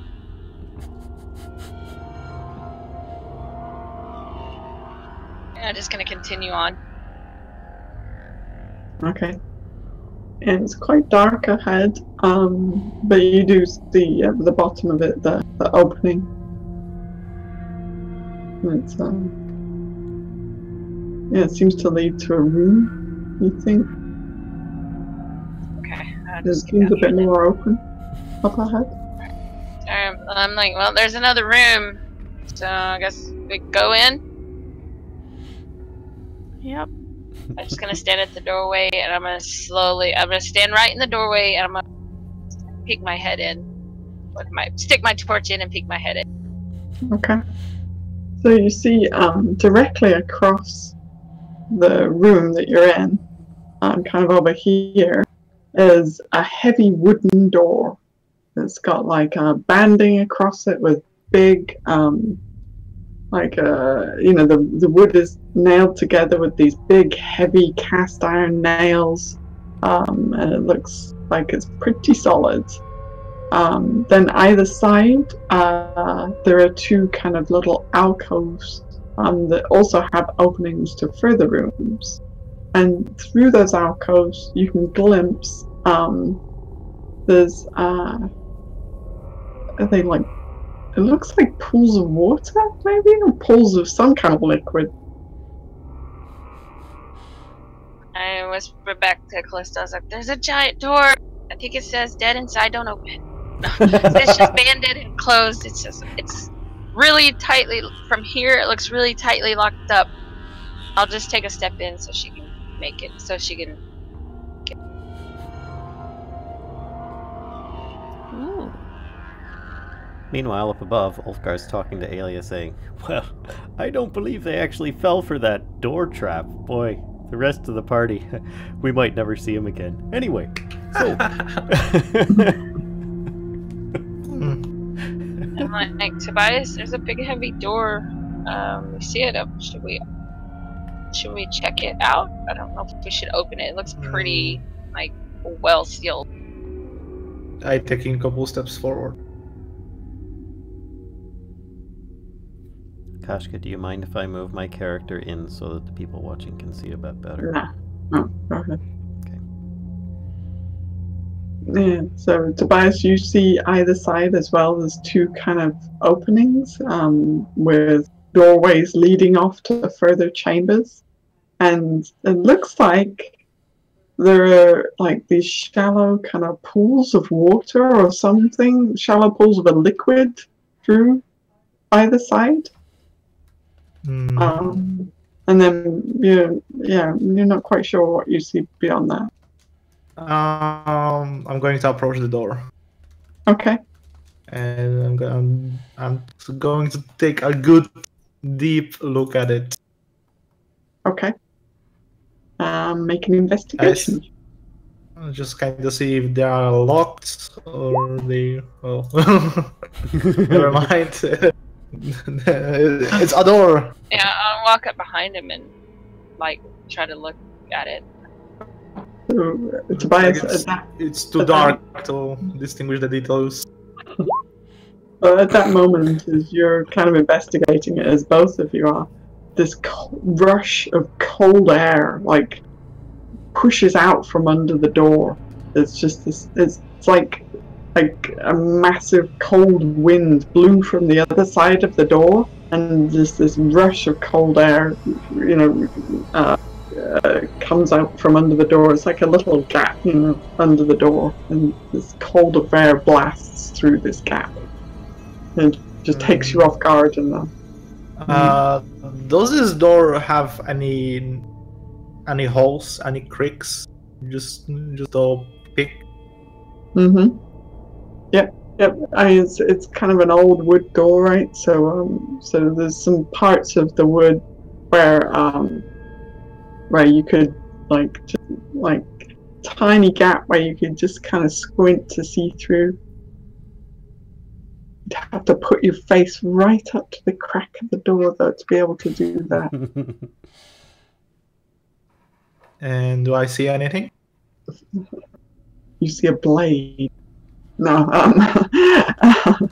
you can see there's like steps up. You think like the room looks like it's a little bit longer, and there's steps up, and then there's some kind of ornament, like big sculpture or something like that, up on the just beyond those steps. I try to open the door, just gently. I'm not trying to pull them with much strength, just to see if they are enclosed. Okay. Make a strength check.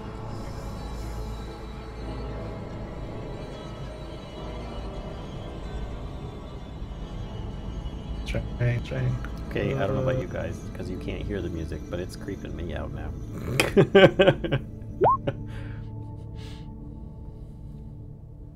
Okay. Yeah, you're able to you give it a really hefty shove with your shoulder, put your shoulder right into it, and yeah, and you don't see any hinges on this side, so you're fairly sure it opens inward. Give it a really hefty shove, and with the loudest creak you've ever heard in your life, the door creaks open. I just say, I don't think this is a good idea, and I step back. And here, let me, I know, it's very exciting. Thank you for that. Was the creek something like that? The door, yeah. Sounded like a loud cat. Oh, how lovely. And this is what you see beyond. Okay. That must be some good quality wine that's in there. It looks like a very big skull. That's what I say as I'm kind of looking around past Tobias. Yeah, you might as well check those. Do you think we should check these side rooms first before we go into Skull Cavern? And yeah. Alright, let's go to this one over here on the left first. I'm gonna walk over to this one. You do see oh, I put that on the wrong line. You do see beyond this giant skull is what definitely looks like kind of back here, like a big wooden chest. Loot. Nope. No, Valia, no. It's a big room of loot. Or is it a big room of nope? I don't know. Big room of death. Let's check out these side rooms first, and then we'll go in there and figure out what's going on with that room. With the nope room. The nope room. I start walking to the, well, I guess following Valia to the room on the left. Mm-hmm. So in this room, you see it's still stone, like it's carved, like somebody's carved this out of the rock beneath the earth, you know. There's stone walls, stone ceiling, stone floor, and as you see, like over here, there is this pool that's raised up probably about a foot, 2 feet is this kind of the lip of this pool. And you do see there seems to be some kind of in the corners there's like rubble and bones. I walk up to the pool, and I had rolled perception when I walked in the room. And do I notice anything about the pool? Okay. Yeah, so with that perception, you would notice 2 extra things beyond what I described. Over here, you see there's some spider webs. Okay. Valia, spiders! And then in the pool, so the pool is like, you're not sure if it's water or not. It's this very murky liquid. It's got kind of this film of like green scum over the top of it. And it smells like putrid as well. And you can, the bottom of the pool does not look smooth. Like there's definitely kind of something in the bottom of the pool. Alright, I kind of say to Valia, there's spider webs. And there's something in this pool. It's a cat. But I don't want to touch it. Because it's gross. I'll walk over and look in to see what she's talking about. Yeah, I don't think that's water. Yeah. Is there like a rock or a loose brick or something on?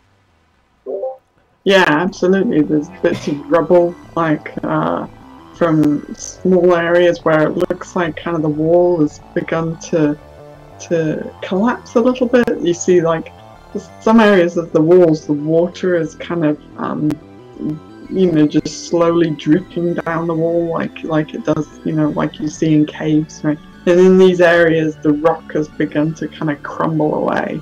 So there's definitely like rubbly bits, rubble and stone around the room. Yeah, I'll grab a pretty good size like stone and kind of toss it in there. I'm like, stand back and just kind of toss it in there and look over. Okay. So the rock goes, as you toss it in there, it goes boom. And that's the last you see of that rock. It disappears below the surface, and that scummy stuff that was on the top kind of like ripples out for a second, and the water the liquid looks like it's thick as it ripples out from where you drop this rock into it. And it does kind of stir up a little bit extra of this, where this putrid smell is. Pretty viscousy. Yeah, the lid is like, it's thick. It's like it's not quite syrup thick, but it's like gravy thick. I look at Valia and I'm like, hey, do you think we could light it on fire? Like, do you think this is like a fuel source? This is awesome. Sure. Here, I hand her my torch and I step back.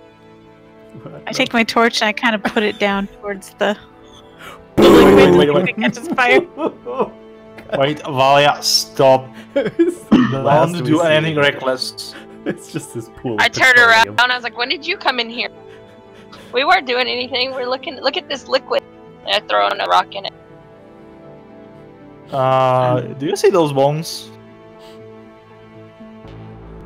Yeah, they're just bones. Doesn't this whole place doesn't look like a tomb or a resting place for the dead?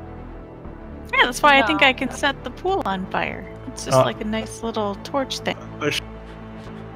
No. I just like lean over the edge and I drop my torch in. Oops! Sorry. Good thing we're in the dome. 2 of the party members might survive. So who's got dark vision? I do! Okay.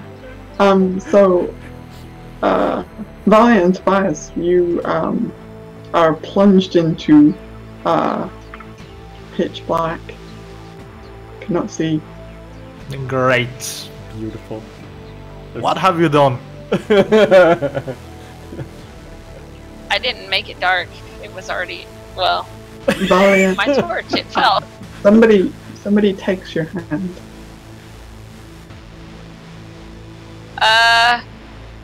Help? I need an adult. There's something grabbing me. I just try to step back, like where I knew where the door was. I'm just gonna walk backward. I pull out my torch and I light it, so because I'm like, what's going on? Such a spoil. So obviously my idea was not true. I was a little disappointed that it didn't catch fire. Me too, actually. No, the torch just kind of did the same thing as the rock did, which is surprising a little actually, because you would think being wooden torch it would float, but it kind of hit the surface of the pool and fizzled out immediately. And Kellisto, you saw it kind of sink slowly to the bottom. Okay, that's enough. You two sit right here. You, Kellisto, watch her. I'm going to fetch Aelia. I look at Kellisto. He's no fun. No, he's not. Hey, let's go explore more. Okay, let's go check out the middle chamber, but not too far in. You said there was a giant skull. Well, there's another room to the south of us. Oh yeah, that's right. Okay, see let's that. go across. We're gonna go across to the other.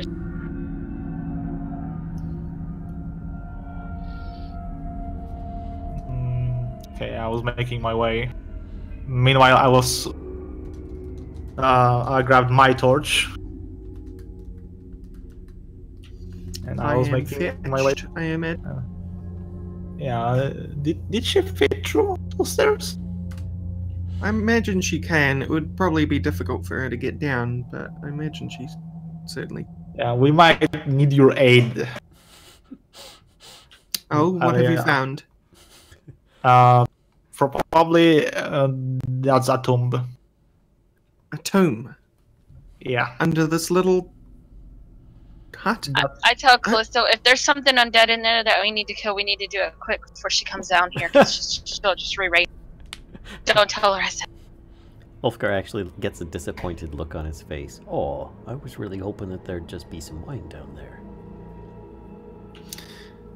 Well, you better come along too.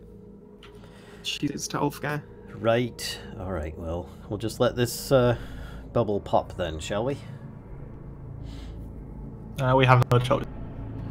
So I think we probably made it to the room before he made it upstairs. Yeah, I'm gonna move myself. I'm still just a spy camera at this moment.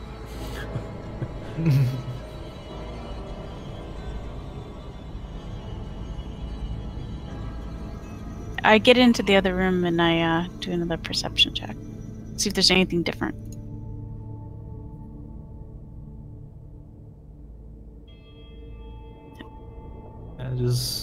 I'm being very observant today. Tobias telling Aelia just watch out about the bones. There's plenty of it. Bones. Yeah, that's why I assume that might be the place of the rest for the dead. Kashcah, are you there? Yeah. She's frozen. Her camera has frozen. Yeah, I was wondering about that. I'm like, it looks like her camera froze. We won! Next game left. You guys outdid the DM. Good job. She's like, these two throwing things in water because you see liquid. I quit. You just can't leave us alone. Spooky music stops. Alright, I actually had too many things pop up. And Kashcah, we can't hear you either, just so you know. I'm gonna go get Mom. Hang on, have you seen yourself in the mirror lately? Uh-oh. Oh, she's doing a reconnect. So, for those watching, there may be a slight disruption. You're still muted, Kashcah. No swearing now. I can't see her what you said, but yeah. Great. You're still muted. And that wraps up this episode. Still muted, unfortunately. I don't know what did you. Is it the key press that you do sometimes?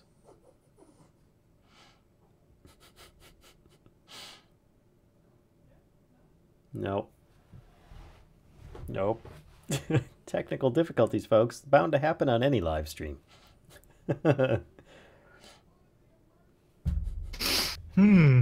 Wait, let's see. So, there was discussion in chat about the potential for methane buildup on the algae pool, and how it could have potentially been flammable. Awesome. So then we will be dead. Special goo. But yeah, I personally think that it's a pool of blessing. And renewal, and is guaranteed to help replenish anyone who jumps in. Oh, definitely. Would you like us to throw you in then? I'm not there yet. We can put you on a rope and I can lower you and wrap the other end around Aelia. I wouldn't want to deny you guys that fun. Kashcah, the camera that's working looks like it's your laptop camera, by the way. Yep. Can you hear me? Hear you. Yes. We can hear you, yeah. Alright, fine. We will just deal with this stupid laptop camera and my abs. Okay, then. She's back. That works. That works. I don't know what the problem is. I'm sure Discord's gonna. Anyway, where were we? They were about to All jump about- into a pool of algae. Oh yeah, perfect. Yes. Okay. So who's jumping in first? Ulfgar. He's not there yet. Ladies first. So I walked into the other chamber and I did a perception check to see if I saw any. Oh yeah, thank you. Yeah. Yeah, so actually this one is remarkably similar to the other one. Again, you think that the bottom of the pool is not smooth, like I'm looking at the wrong camera. Like it's like the bottom, yeah, there's something in there. And it seems to be a little webby in this direction.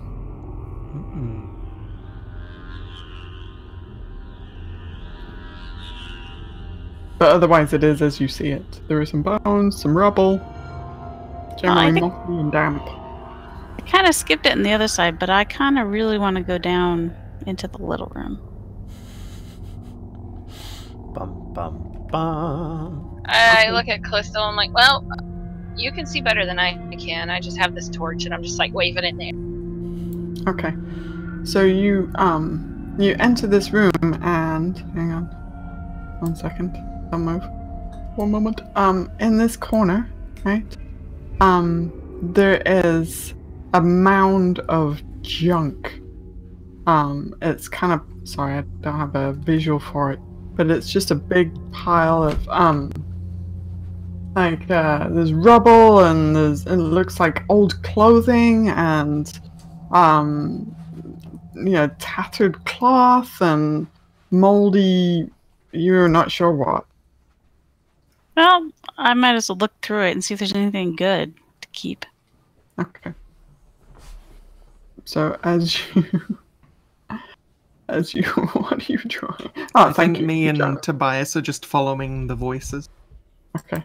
Yeah, So I'll walk up next to her so just in case we get into trouble. yeah, maybe you will be able to determine if we safely, quote unquote, investigate this place. Just to not to disturb the dead. Or is it not a tomb at all?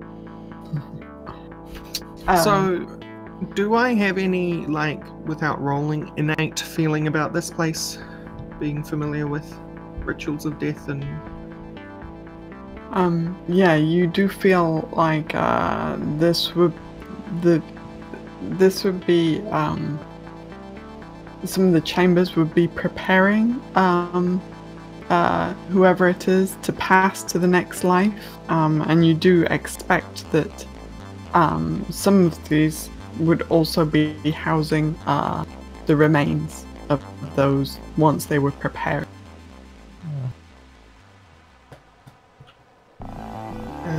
So I tell Tobias and Ulfgar this and say, this seems a bit like almost a catacomb. Right. Where have those other two got to? We need to make sure they don't do anything stupid. Do you think there's potential for undead to spawn from this place? Revenants, Valia, possibly. With Valia, it's most likely guaranteed.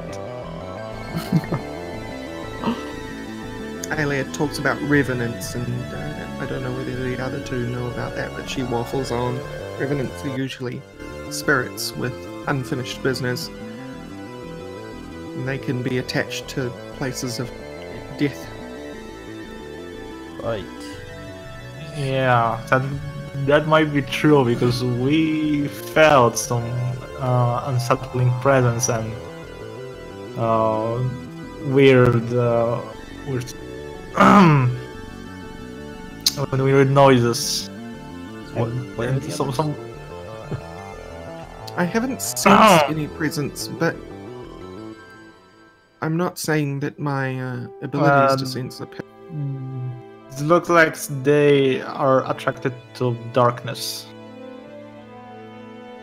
I was saying, where are Since the we others? Like, Valia. I heard some voices coming from that direction. No point. So let's flip back to them for a second. as Kellisto, you're kind of poking through this pile of what looks like garbage, and this you move one kind of, it looks like a tarp or something rotten, something half rotten. You poke it out of the way, and this giant hand flops out from underneath the pile of rubbish. Just flops onto the floor. Kind of, it's like it uncurls from in the rubbish. Like it's like you move the rubbish out the way, so it just kind of like a dead body flop. Mm-hmm. Yeah, but it's really big. It's a really big hand. I poke it with the javelin. I'm like, Kellisto, is that thing? I just poke it. It looks dead. Yeah, I can move some of the stuff off of it. I tell Kellisto, hold on, and I take my javelin and I just kind of like start moving this tarp or whatever it is, this cloth off the top, trying to move. Like, what is that? That is so big. It does look like there's like kind of rotten flesh on it. And Valia, as you're poking the tarp with the javelin, Kellisto, the hand moves. The fingers kind of twitch up, and then suddenly it like grabs out at you and tries to like grab your leg. Please don't be revenant. Please don't be revenant. I scream really, really loud and like jump back as fast as I can. I just thought I see, and I just back up. I immediately just back up. I'm like, Kellisto, I think we might have got ourselves into a little bit of an issue. And emerging from this pile of like junk is this massive kind of, and you know what an ogre is, as characters you know what an ogre is this massive ogre that has like half of its flesh is kind of clinging to its bones, and it's rotten, and it like kind of shakes all the stuff off it, and then looks at you and lets out this like sickeningly smelly roar at you, just like great towards you, and like spittle kind of flies, and it's we're never gonna hear the end of this one, Kellisto. Yeah, I'm like bolts into the room. Yeah, I'd imagine we all like kind of bust into the room at this point. Yep. And we are now going to roll initiative.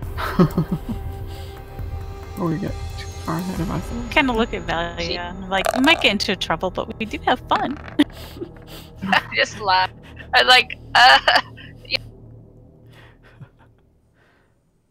Wait, how can I be going like before so many people with with 8? I got a 3. So much for being tame.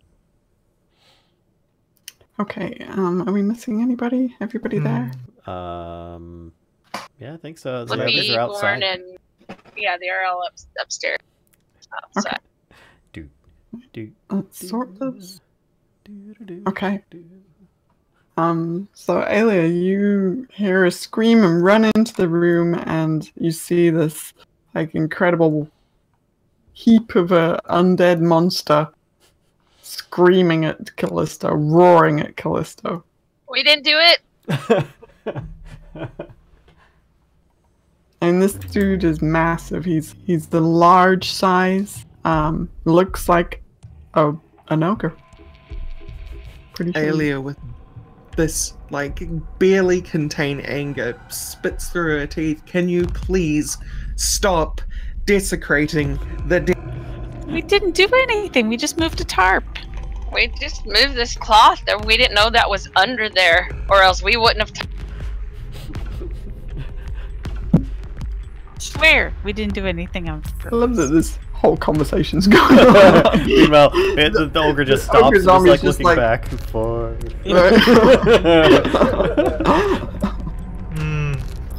Sorry, I am also just deciding what to do here. Then he just clubs the lot of us. He does appear to have some kind of weapon underneath what's left of the junk. I'm gonna hold my hand out and speak my words of destroy. Okay. So, let's have a look. See. Thank you.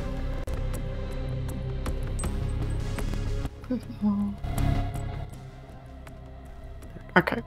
So he needs to make, I should know what kind of saving throw this is. Wisdom, I believe. Wisdom, okay.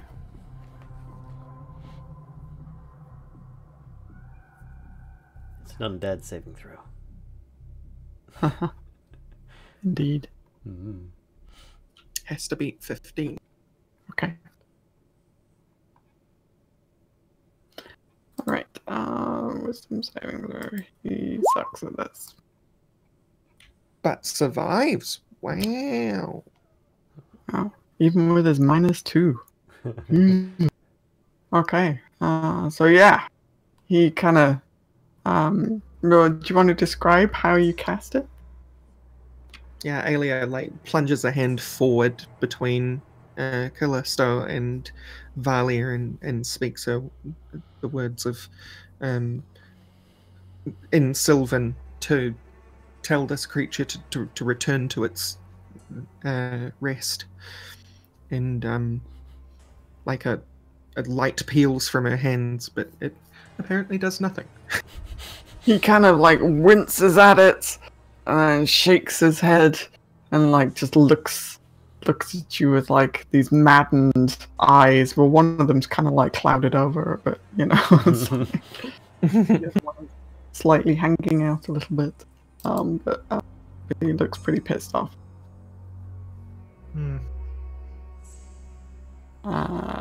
Anything else you would like to do as a bonus action? Or? I can actually. Being. Sorry, I'm so not used to doing bonus actions.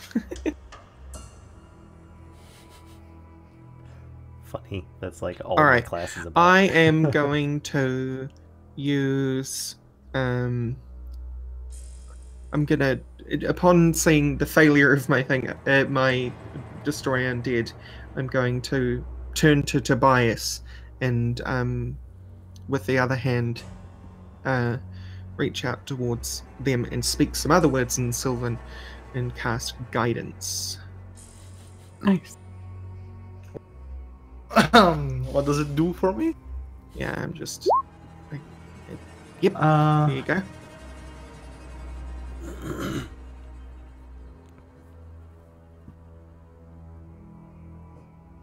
There's the one and Stagus can roll the d4 at the number of the one ability check of his choice. And you can even roll it before. I don't think that would help me to hit this creature. Oh, it's +4 to anything you want. Well, if it hits you and causes you to make a save, then... Oh no, this is an ability check. Never mind. Yeah, then maybe... great way to keep me alive. Could be good. Okay. Could be crucial. Alright. Right. So this dude's turn. So he's kind of up on one knee at the moment. He's shaking. He shook off all the debris from him. And so he finishes standing up onto his other knee, from his other knee. And you see him pull this rusty, disgusting looking morning star out from underneath all the debris. And he stands up and steps forward. And he's going to swing that at you, Kellisto, I'm afraid.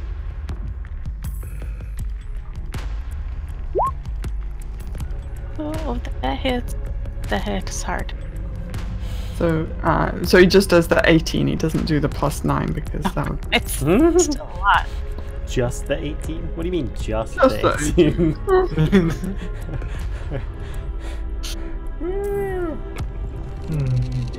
And again, he kind of like swings his morning star, and as it's like, you know, he's kind of swung it to the, and he's got it like almost behind him.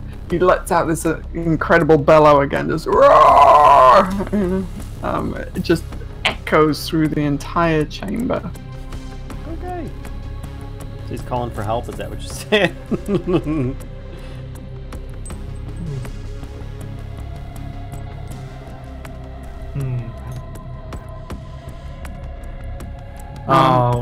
What Tobias will be doing, he's going to raise his hand to point towards the creature, and he's going to cast Guiding Bolt. Okay. Excuse me. In his direction. You do hear from behind you some movement in the pool. Okay.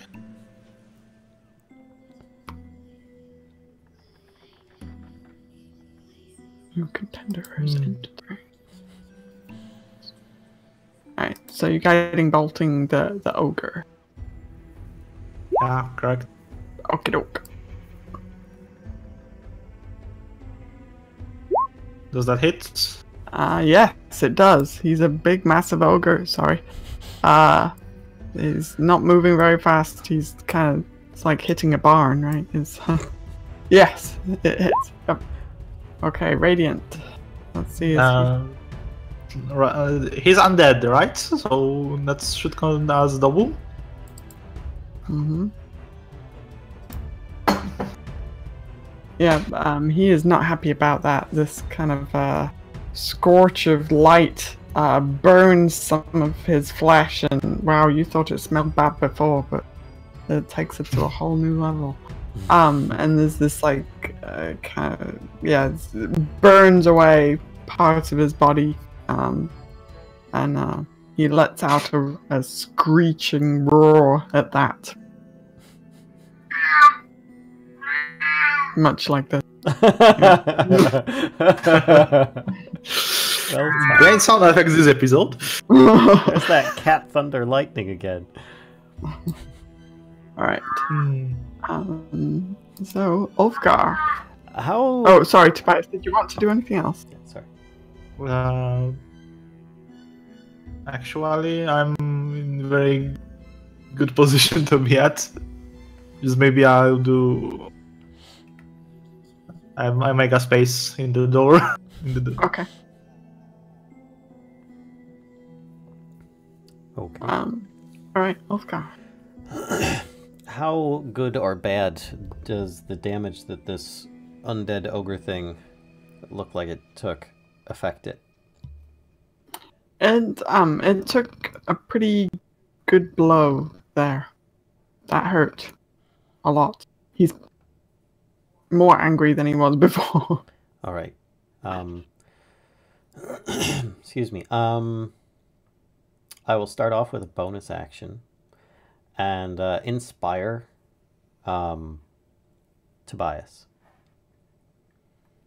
Okay. So let's see if I can find the TLDR so I can click it for you. There you go. And then I'm going to double attack the ogre. Bum, bum, bum. Okay. Being a Valor Bard, I get 2 attacks now for a Nice. attack action.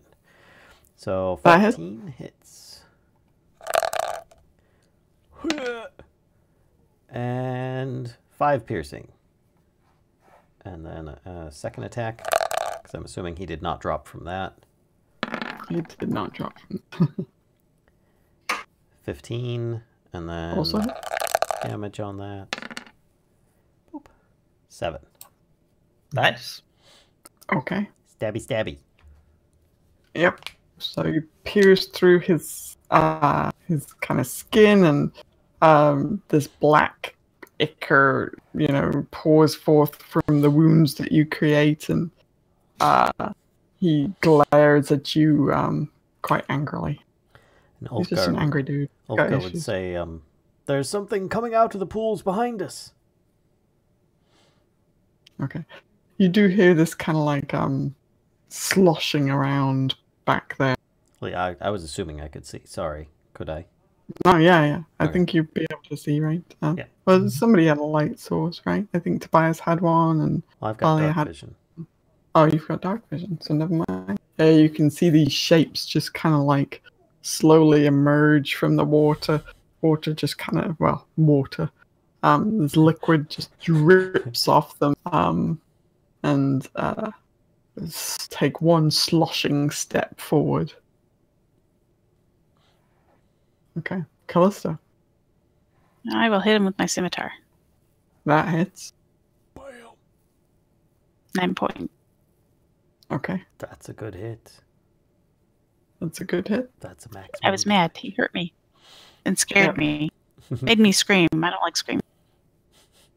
It slices through him, and he kind of like, one of his arms seems to be a little on the limp side now. Anything Oh, else and you- as my bonus action, I'm going to initiate my flame blade. Yeah, flame blade. Nice. Okay. Okay, Valia. We now have another light source in the room. I just look at Callisto. I'm like, oh, we get ourselves into too much stuff sometimes. And I guess I am just going to attack it with my. Okay. That hits.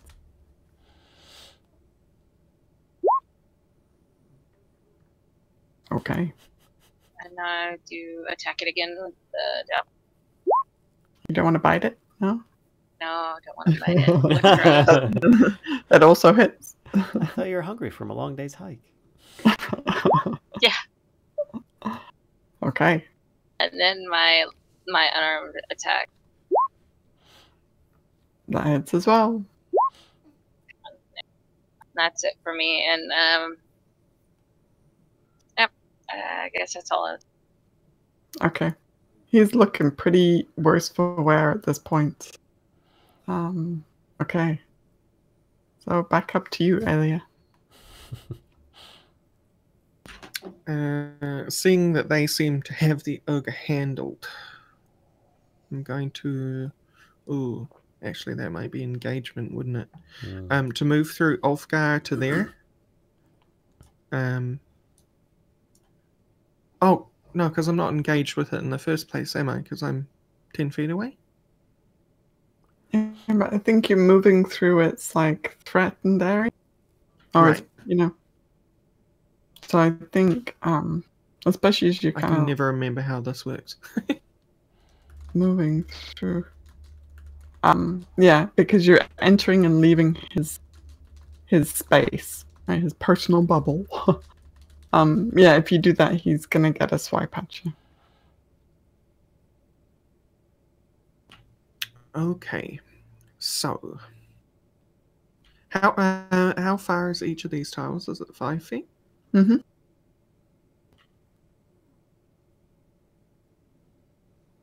Okay.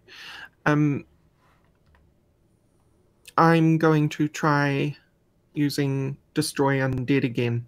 And hopefully, I can't see the pool creature, but if the pool creature can hear me, it still affects them. And it's within... It's within 30, did you say? Yes. Okay. I think that's just to the edge of the pool.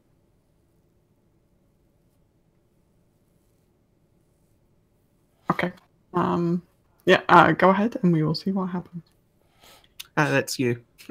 I just kind of do it and they make the saving throw. Make wisdom. Oh, natural 20. Oh my god. This ogre is the luckiest bastard. It's not afraid of no cleric. Ooh, except got the thing selected. Hang on now, because I think these guys are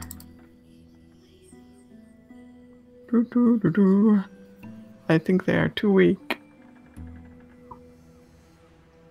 Oh, but they still make the save. They still get the save. Okay. Yeah.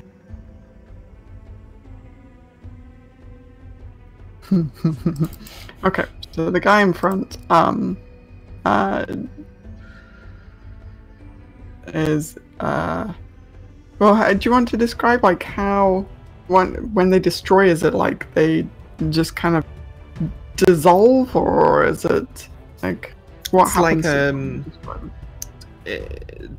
I guess it depends on the actual faith of the creature, but if it's a humanoid, it would kind of burst from the inside and fall into ash, like it almost like it just burns without fire and becomes a pile of ash. Yeah. So Tobias, you see this guy in front here takes on this like almost glow from the inside before it just seems to like the light just seems to burst out of him, and as soon as he kind of bursts like this, the light diminishes and there's just this like ash just drifting to the surface of the water as this guy is destroyed. Boop. Okay. And the rest? The rest are okay. Yeah, that one would be really probably the only one within range, and I think he's just on the edge of it, really. Kind of a bit of a push. He took one for the team. He did.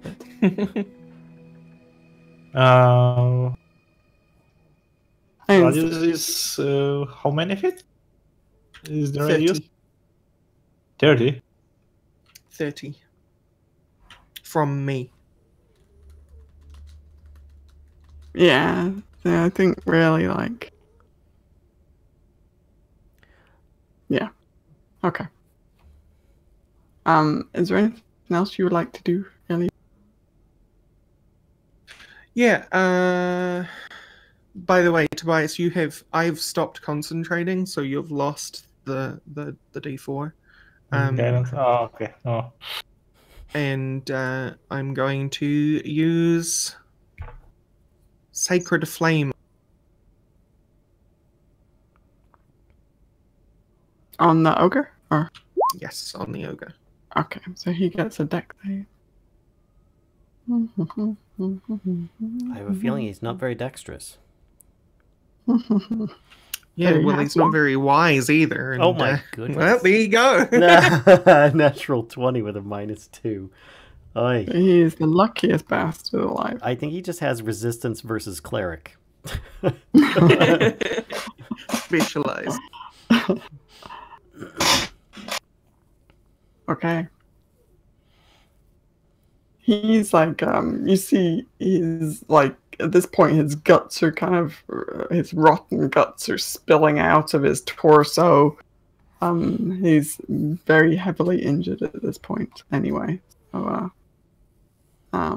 okay. Then these guys are going to, no, I'm going to retract that actually because it is clearly, sorry, I shouldn't have done that. It's not within 30, that's fine. It's clearly not within 30, so I'm going to retract that. And then their movement. It reforms. I just wanted to describe the cool thing. Okay. So these guys can move 20 feet. So, boop. So they kind of clamber out of the pool, dragging their sorry selves out of the water and towards you, Tobias. Just like I apologize. You know what though? They are going to use their action to move right up to you. But they're not going to be able to do anything because it's taken them all of their zombie,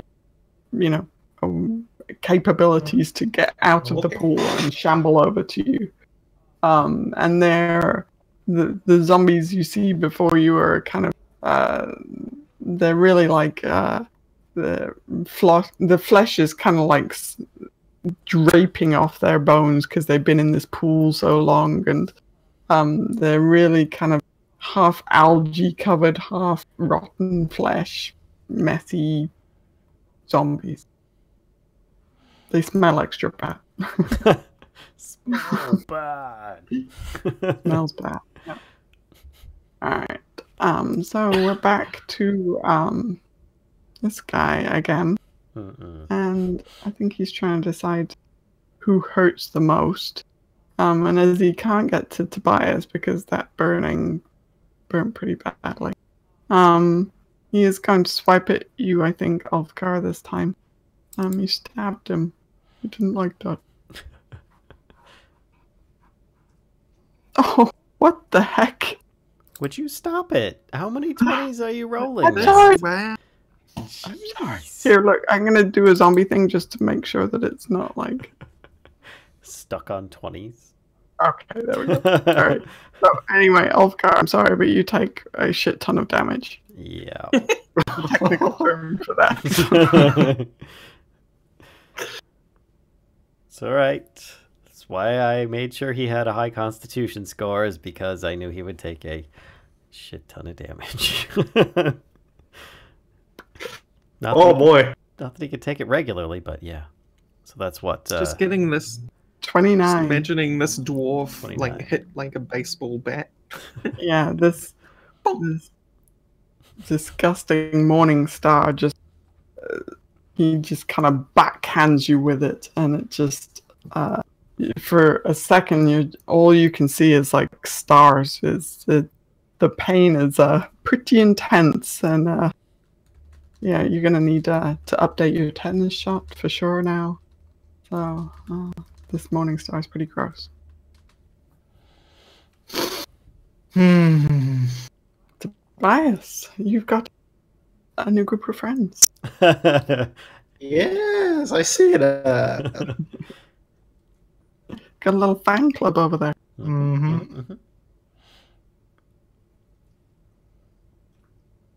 Time to use that fireball spell. Just remember the Purell after you've signed the signature.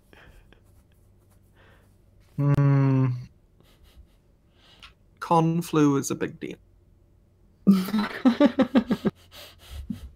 Yeah, I'm saying that my friends are going to be decimated by Ogre and his very rusty, stinky mouth. So I try to blast another guiding bolt towards the creature. Oh, the ogre?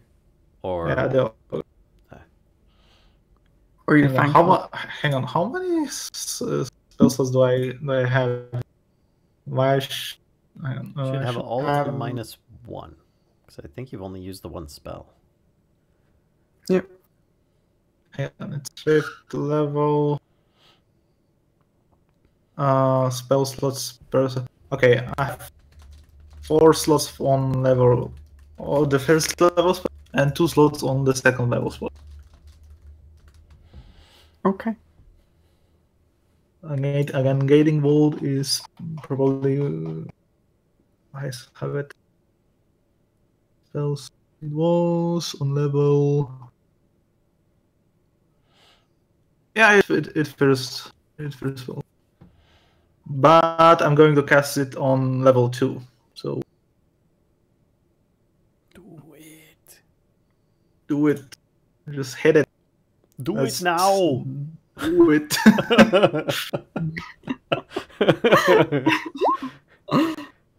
Oh yeah. Yeah, it is. But hang on the second level. That's guiding bolt. Yeah, that's warding bolt. Guiding bolt. 10d20 damage. Next turn. Higher is 1d8. Oh no, 1d6. So it's on second level. So it's roll. Oh, it rolled 2 1s and a 2. Oh wow! Still, it's radiant damage though. It's still radiant damage. Yeah, it's +4 because I'm casting it on second level. The total it will be 13. So its radiant damage should be 26. Oh yeah, he's He should be done. Yeah, probably. So, Ulfgar, you see this bolt streak past you from over your kind of shoulder, and burns what's left of the ogre's flesh completely from his bones, and the whole towering mass collapses in a pile kind of behind, and there's this horrible smell of burning rotten flesh as the ogre goes up in guiding bolt flames. Now we just He have is very dead. fight the undead ogre skeleton.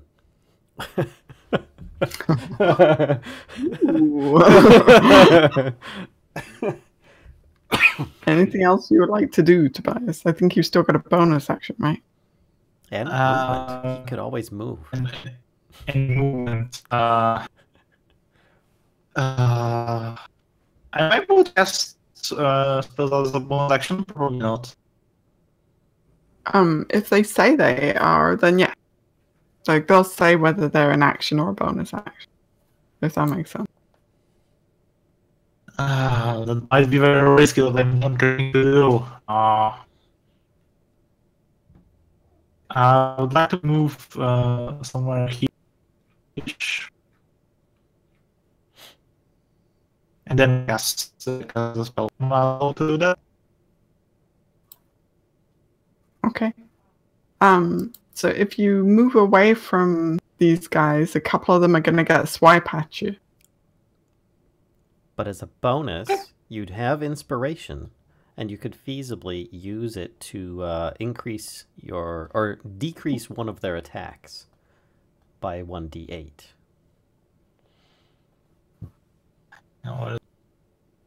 Okay. Are they going to do it? I think actually the three of them that you move out get a swing at you. Nope. Alright, the 1, 2.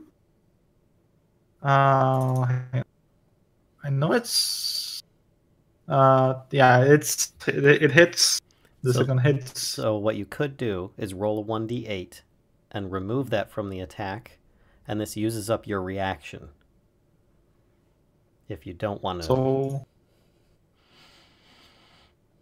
I would rather save it for the cast. Fair enough. And the third one misses anyway. So because my AC is 12, so I get -7. So you get the 7 bludgeoning damage as these zombies swing these kind of they're punching you fairly voraciously. And I'm able to cast a spell as a bonus action, right? Mm-hmm. Yep. As long as it says that it's just a bonus action casting time, then yeah.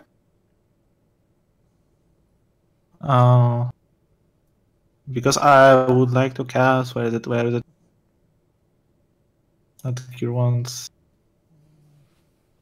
I had it somewhere here. Yeah, there is it. I would like to cast Arms of Hub. Just to try immobilize them. Okay. Is she not showing up in there?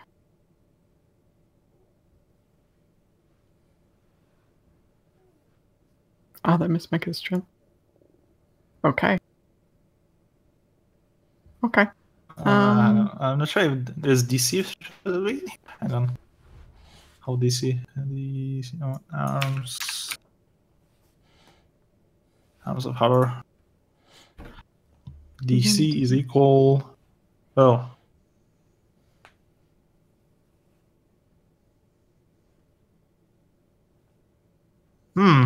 There's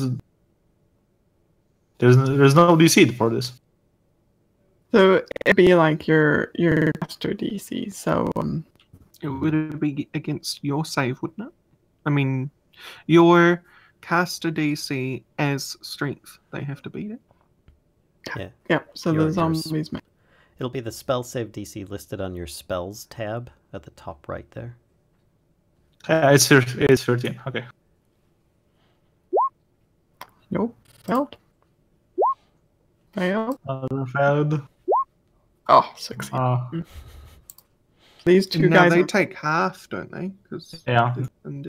Oh, it's necrotic damage. I thought it just held them. Okay. Actually, I don't... Weirdly, it doesn't say anything about necrotic damage immunity. I just didn't even know it did damage. I thought it just held them. I thought it was just a generic undead thing. Like all undead fit Mm. under this category. It is pretty weird that that they wouldn't take that. Go ahead and roll your 2d6. Because 2 of them are definitely taking some damage.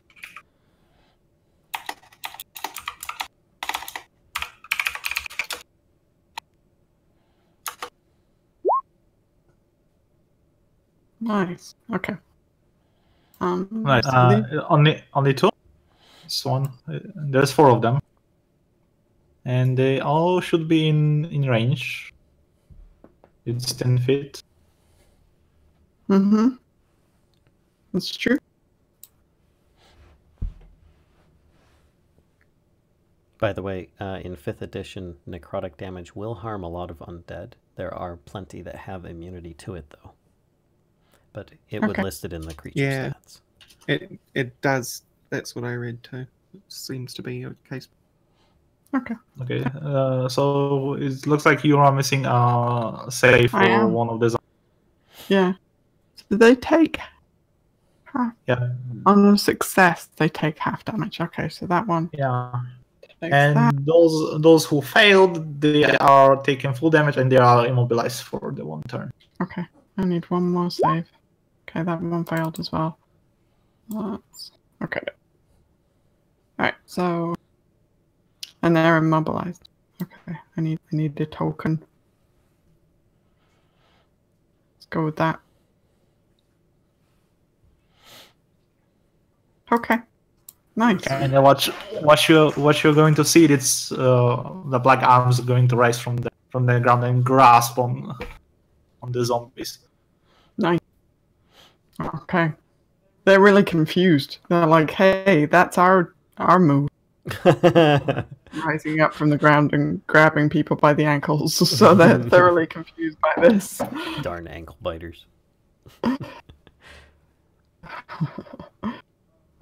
This guy at the back though is kind of like,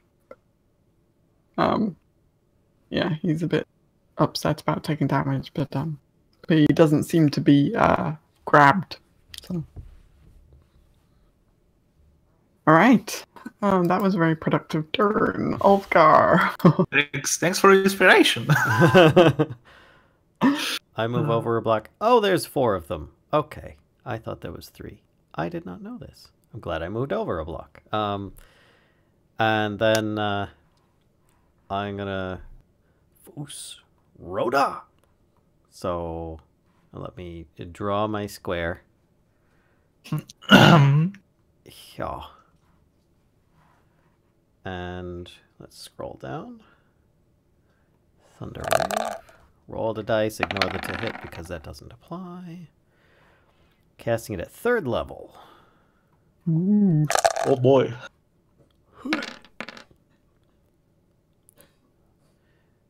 So that These is poor zombies didn't stand a chance. They get con save. yeah, DC 15, and then it's a total of 16 points of thunder damage. Oh, so close. And if they Okay. fail and survive, they would get pushback. What was it? 16? Yes, 16 Okay. thunder damage. All right. So this dude takes half, Huh. but is still quite hurt by it. This dude gets pushed back and is killed by it. This dude gets pushed back, but I don't think he's killed. It's just where like some of them get like ragdoll physics, and they're all like. Exactly. Havoc engine, so the skeletons all. Not quite sure how that one guy is still like being held together. Like after that blast, it's like there's not exactly much of him left. And the other dude is pushed and yeah. Okay. You're done. And I give inspiration to Kellisto. Okay. Whose turn it happens to be now? And I'll be right back. Okay. Alright, Kellisto. I'm going to move in to here. I'm going to swipe at that guy with my flame. Nice. Oh no! It looks like I might miss. Yeah, unfortunately, yeah, I think he smells a bit worse than you were expecting, and You can use inspiration. Oh, yeah. That's true. That's true. How do I do that again? I'll never remember. Add one. Let's see, where's this TLDR? On add D8 to attack roll, for example. Yep.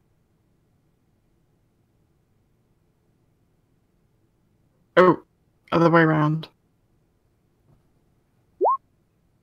Alright, That hits.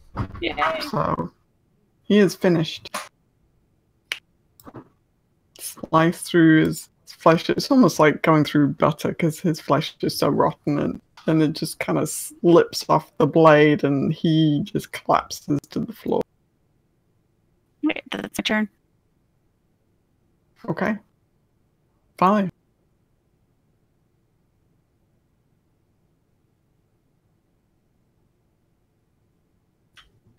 Valia? Hello. There.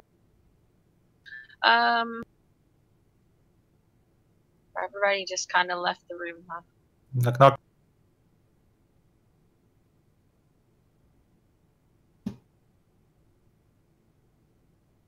There is one zombie. Well, let's see. Can you see him? No, I don't see him Nope, you don't. yet. Okay. I'll just go over to this pile of junk and look around, sir. Okay. Make an investigation.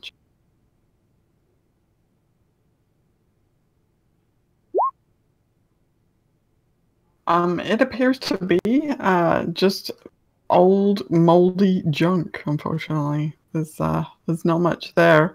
You do see there's a really nasty looking rusty morning star.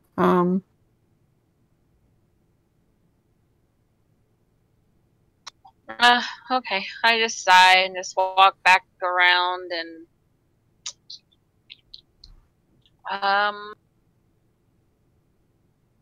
I guess I'll walk up here. I can only get in the doorway, I guess, or I'll stop right there and kind of look and see what's going on in the other room. Okay. And, Oh, go ahead.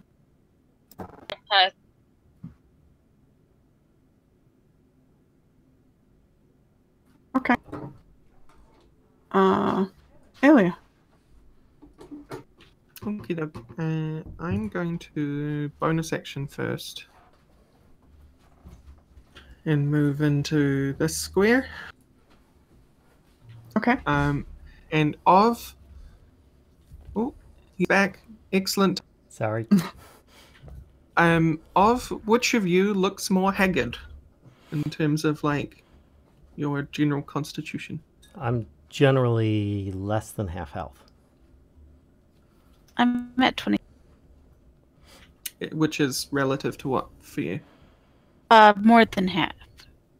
Okay. So I'm still doing. I'm going to cast Healing Word on Ulfgar. Thank you. No problems, if I can remember where I put it. So I see that it appears there's one left. It appears that way. Ulfgar, you are healed for 7. Thank you ever so much. And that's the end of my turn. Okay. And this zombie here is going to shamble his way. Very slowly. And he's going to take one last swipe at you, except how did I manage to close the zombie stat? For reals? I must have... I think I thought you were going to finish him. He is doing last attack on you, Tobias. Ooh. Yeah, that hits. Yeah, but it only does 4 damage. It's only 4. You could use your inspiration if you didn't already. I can't remember if you did. Yeah, I did. Okay.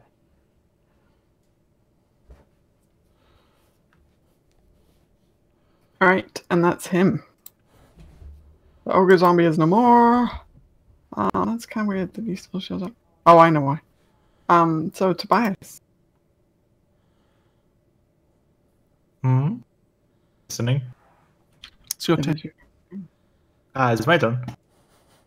It is. Okay, so I feel that I don't want to be wasting my spells for this last zombie, so I'm going to chop it with my short sword. Okay. That hits. You really can't not kill it because it had 1 hit point left. So. It was already in the negative. Yeah, good to know. You cut through the last of the sinew holding his corpse together, and he just slowly kind of slumps to the floor with his friends. Okay. Shoo. There you go. You're all in the basement.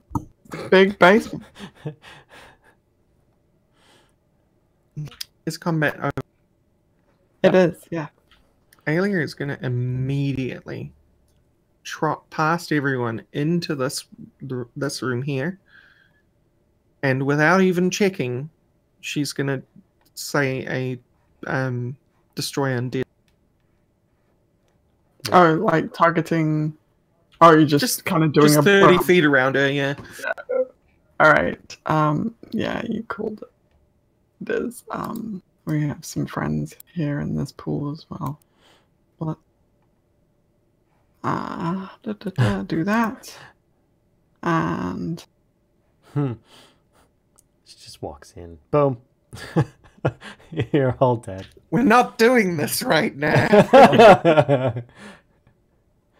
Yeah, I mean, meanwhile, Tobias is going to use mold earth just to cover the pool with dirt. If that will be possible. So, what's the save? 15 is my wisdom.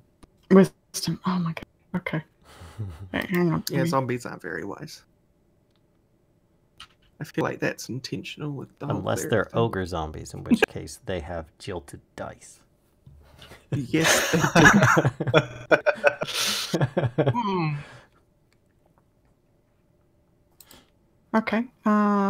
Let's make some wisdom checks for these.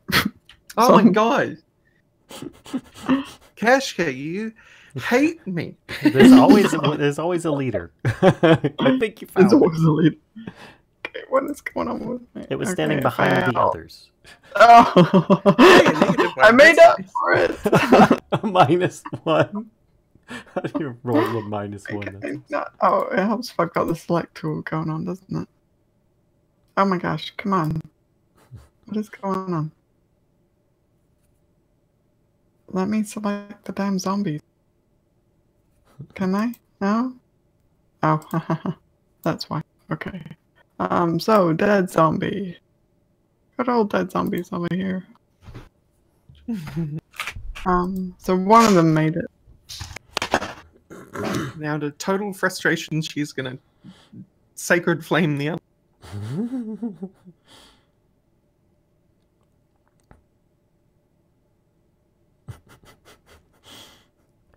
Smack, smack, smack. I guess while she's doing that, I'm gonna just kind of step through the entrance of the main room. I'm gonna look at Kellisto and like point to the door, and I'm gonna step in. I'm not going far in, just right. Getting up to nonsense again, are we? I'm not touching anything. Oh! Snake eyes. Double so negative good. snake eyes. That's what it gets for getting a 20. Zombies should be banned from 20.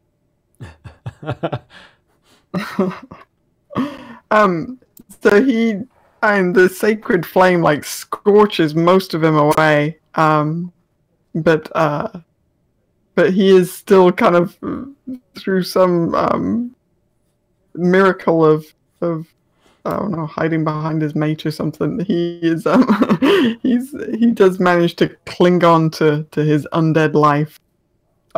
He didn't take double damage, or that still wasn't enough. It still wasn't quite enough. Hmm.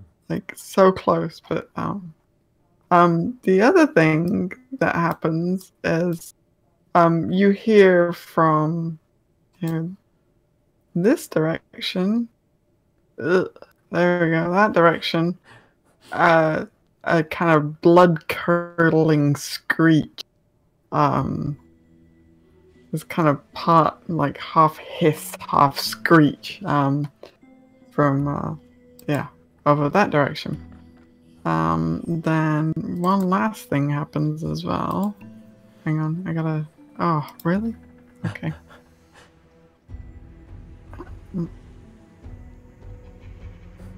I gotta do one more thing. One more thing. Meanwhile, Ulfgar. Yeah, Oh, go ahead. Oops. please don't let it not be a witch lich. A witch lich? I don't like witch liches any more than liches. Not witch lich. Don't worry, it'll be a re-dead lich. Okay. The last thing that happens, actually, I don't think you're aware of. Oh. Okay. Yeah. Out of the line of sight, and it's not particularly noisy thing. So, alright, so that's that. Alright, so many undead were turned, and then more shenanigans are going on in the main room. Which I think Lyssa and Kellisto were heading off to do shenanigans, or was it just Valia? Just me so far. Kellisto, are you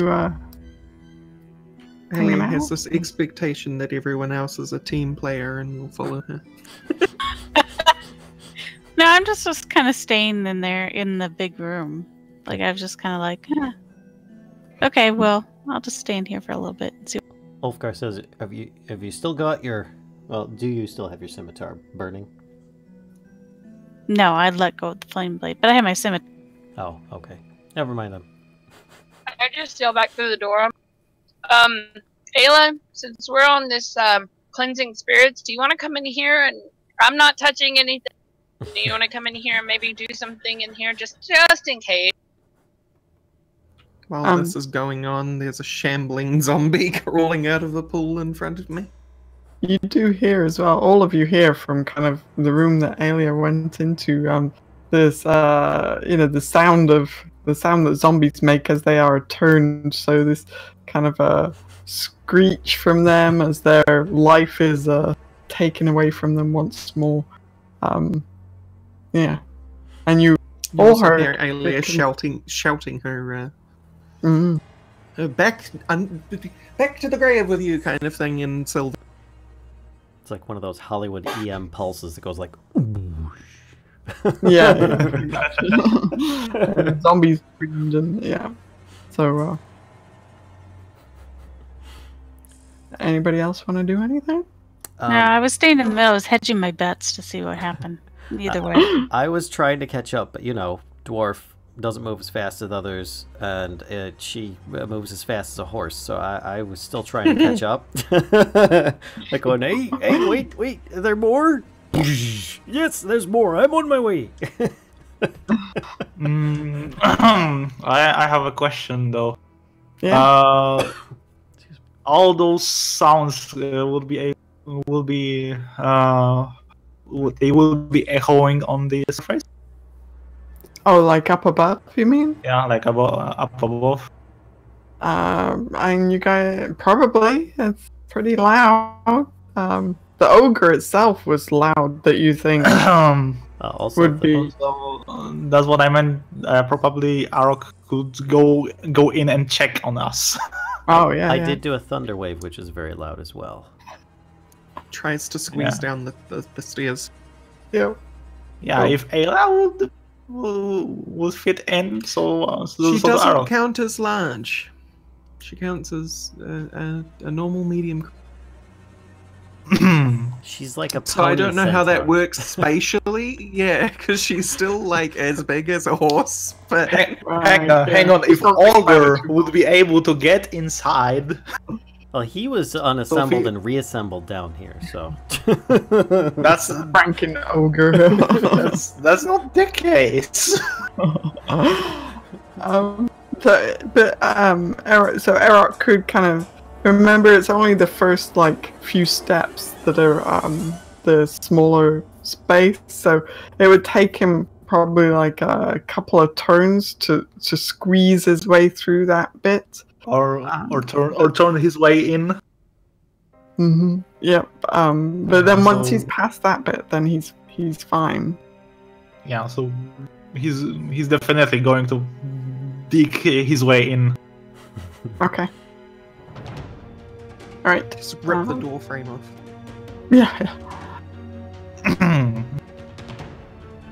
So Arokh is on his way, and while he is squeezing through the stairs, clawing his way past the choke point, what would you? What? I don't know. What are the rest of you doing? Valia, I think, has called out that she's not touching anything. But you might want to come in here. Yeah, Tobias so is going to keep his eye on Valia. I'll go ahead and start following Ulfgar. I was kind of like, well, I hear stuff, but then something else might happen. And if Tobias is just standing there, I'll just go ahead and see what the commotion is going on. Okay. So yeah, you see there's several dusty, ashy patches on the pool, and one barely held together zombie who's currently trying to shamble his way towards Aelia. Can I attack him? Yeah. I'll use my Thorn Whip. Okay. Yeah, I'm not gonna worry about. Yep, that hits. And he's dead. Head pops And then I look at her and I say, hey, Valia went in the other room. We should follow. Before something else. Aelia just gives you this searing glare, it's at you, but it's more actually to Valia. And Aelia storms off towards this room where she heard the screech come from. There's more noise? Where are you going? Wrong way. Yes, this way, there's more. I follow her. Ulfgar shouts over his shoulder to Tobias and says, "See if you can get her to come along. There's more this way. We might need the help." Don't worry, I got a rope. He laughs and continues on down here. Good luck. I don't see anything. I'm just looking. looking around in this room. I'm not going any further yet. I'm gonna move into the center of the room and do an investigation. Mm-hmm. Because I definitely heard something in.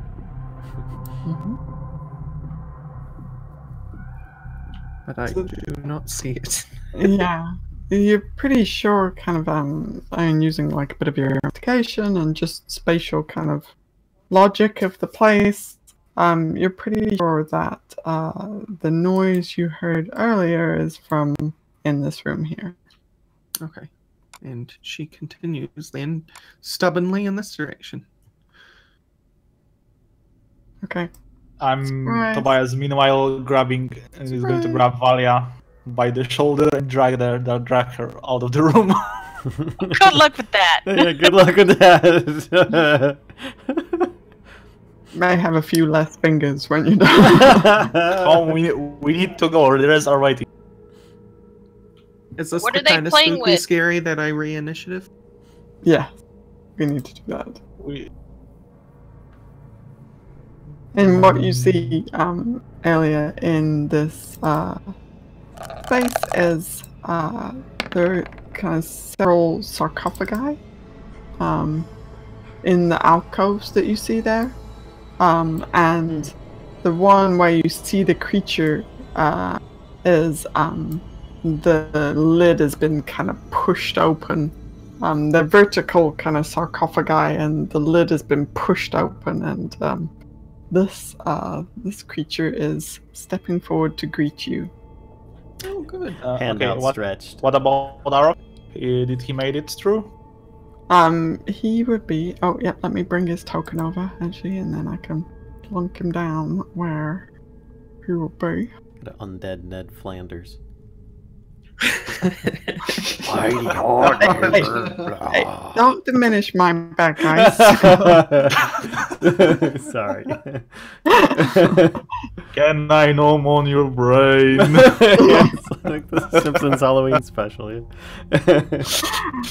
Yeah, the Treehouse of Horrors. Mm-hmm. Here we go. Here is Arokh, and let me just give him sight. Mumra. Oh gosh, I hope we don't run into a mummy. It would be. Ugh. Mommy Clearly not rock expecting whatever I saw. the gift that keeps on giving.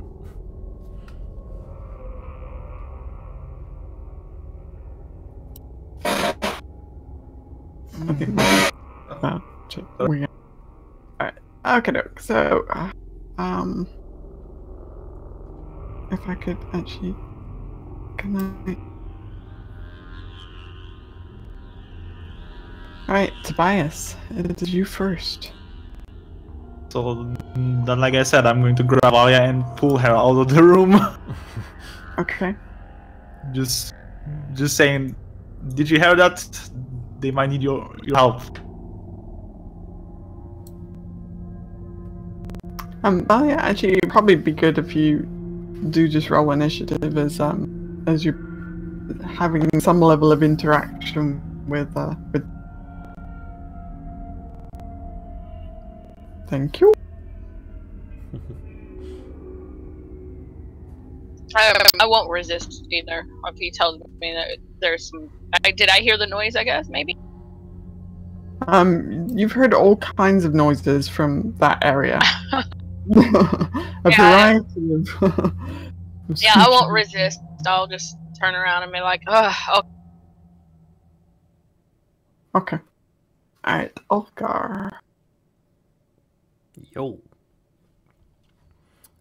So I can barely see the edge of something. Is this Aelia? You did see her go that direction. Okay, Yeah. All right, then I will continue to move in that direction. So let's just move over there. And Horseback. Yeah, I see horse butt, and I can see the edge of something here. That's about all I see, yeah. So Okay. I'll do inspiration for horse butt. Sweet. A dwarf comes up behind you and blows his party horn. And Wow. probably scares the bejesus out of you. But let's get him! And he's got his sword and readies an attack action if any violent creature moves within range. Yeah, any enemy Comically, Aelia's back feet smack you in the face. You now have a nice hoof print. Okay. So what do you? So you're ready in action. What's the trigger? If any enemy comes in range, like undead or something I consider a not an ally that might be attacking. Okay, got it. Callisto. I move up. But I can't really see anything yet, so I don't even know. You can squeeze past friendlies, right? Just as a... Yeah. Okay, let's go. I can't say I blame her. I wouldn't want to walk in front of the cavalry. Okay. You didn't have to. I just didn't. No, it's fine. So you see, and Ulfgar, you can kind of see this as well, I think. Let me have a look. You see. So this room has 4 little alcoves in it, and they vertical sarcophagi. And Vertical. 3 of them are still lidded. One of them, the lid has been kind of pushed aside from what you can see. Callisto, you can see very clearly there's a creature stepping out of the one with the lid pushed aside. All right. I hate being the person to attack first, but How do you know they're not friendly? that's why I don't want to be the person that attacks first. So I'm just not going to do anything. I'm just going to go. What is that?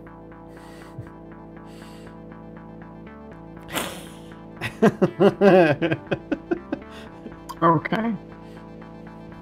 Then over to you, Valia. I'll ask Tobias which way I need to go and go down.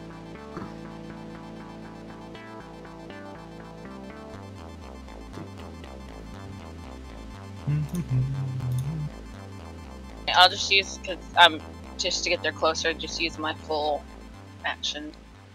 Mm-hmm. Sure. Suddenly she grabs Tobias and busts a move.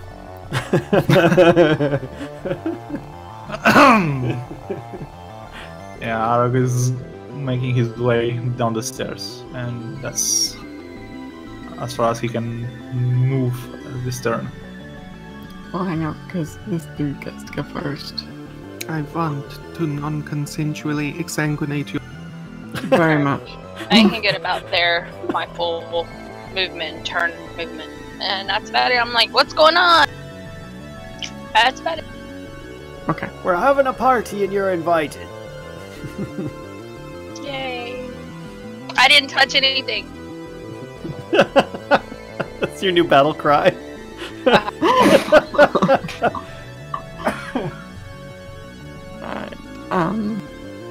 So, let's see here. Anything else I need to know? Oh, so this guy steps out of his sarcophagi and, kind of hisses at you, Callisto. And then is going to... You see, he is armed with, this kind of long sword that at first he kind of drags behind him. And then as he gets close to you, he's kind of dragging it behind him, and then he just swings it wildly at you for his first foray. I try to duck out of the way. So sort of Okay, like good a luck. pyramid head type. Boop. And apparently I don't duck out of the way fast enough. So he's going to do that. And then he's going to use... So he gets 2 attacks, and as his second attack, he's going to try and do some life draining on you, and I think that misses. Yes, I have a 13. Whew, okay. So he swings his sword wildly at you and manages to swipe at you, and then lunges in to drain your life, and you're able to dodge out of the way. Guess I should have attacked first. Alright, and that's his turn. Arokh. Arokh is going. He's trying to push forward. Making his way. Yeah. Now he can move. He can move quite free. Yeah, for 40 feet at the time, so. Yeah. But he can use, if he's not doing anything, then he can use his action to move again, basically. Again. Yeah, 80 feet if you're not doing anything. So, 25.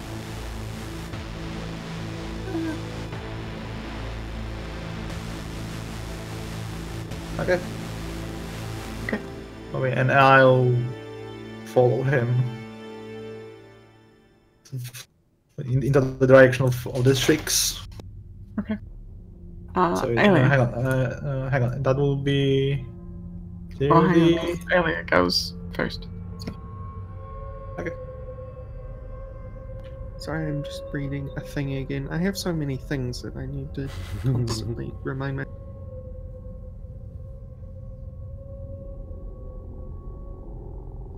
Ulfgar's like, oh, go on, just stab it. It's not my style.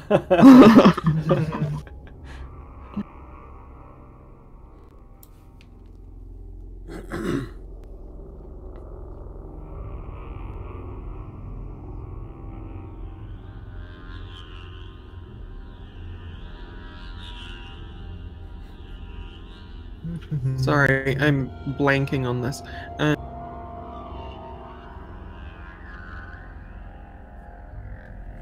Perhaps we can help. No, it's fine. I am going to cast Curse, Path of the Grave on it.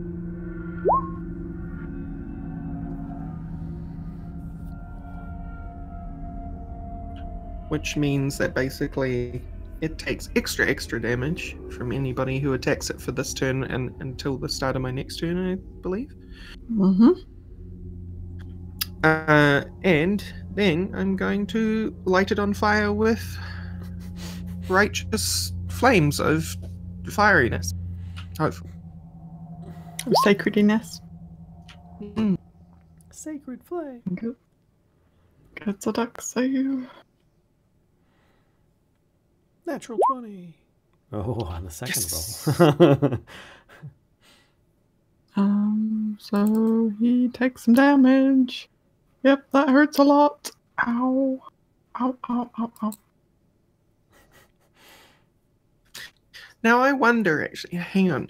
As an action you choose, this again until the end of turn. The next time you're an ally of yours hits the cursed creature with an attack, the creature has vulnerability to... Okay, vulnerability. So it's already vulnerable. Oh, and then I just was wondering whether it would double the double.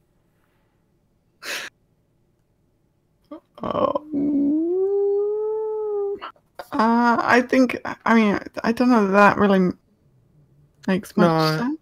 No, it doesn't.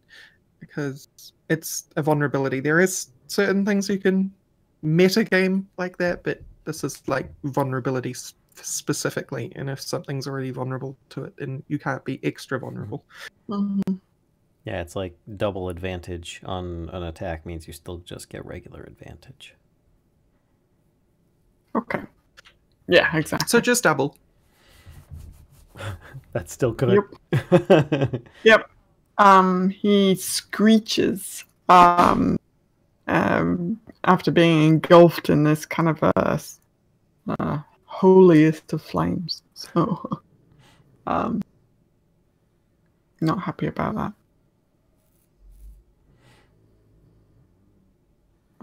Tobias, now it's your turn. White, have you done this to me? Now it's my turn. It is your turn.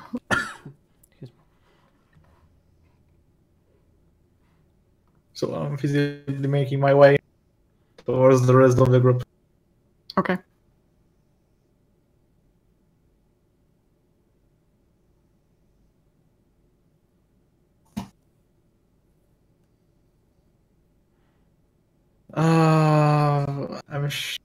I'm sure that's way over my movement limit.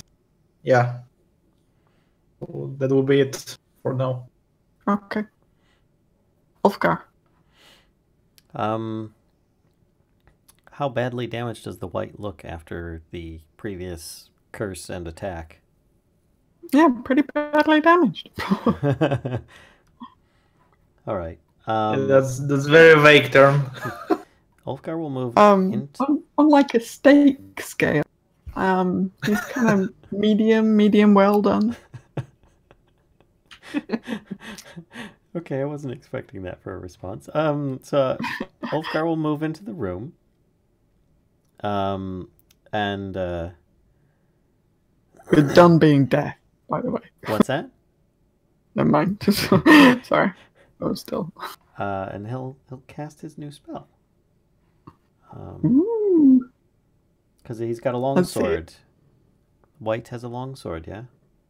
He does, yeah. Alright, and I'll cast it at level 2, which is what its minimum is. And there you go. It makes a DC 15 Constitution save, or drops the longsword. And drops the longsword if it fails. Well, you just said it makes it, so I mean it's good to go, right? Very funny. Very fun. Ha ha. And it takes 8 takes 8 fire damage either way. Right. Ha ha. That's fine. I'm alright with You that. mean 16 fire damage? Eh? Eh? No. No, it's vulnerability to all of that attack's damage. Until the start of my turn. Oh, yep, you're right. Okay, yep. Yeah, he is looking really rough shape now. He's mostly burnt, so he's got 3rd-degree burns over all of his undead body. It's not a pretty sight.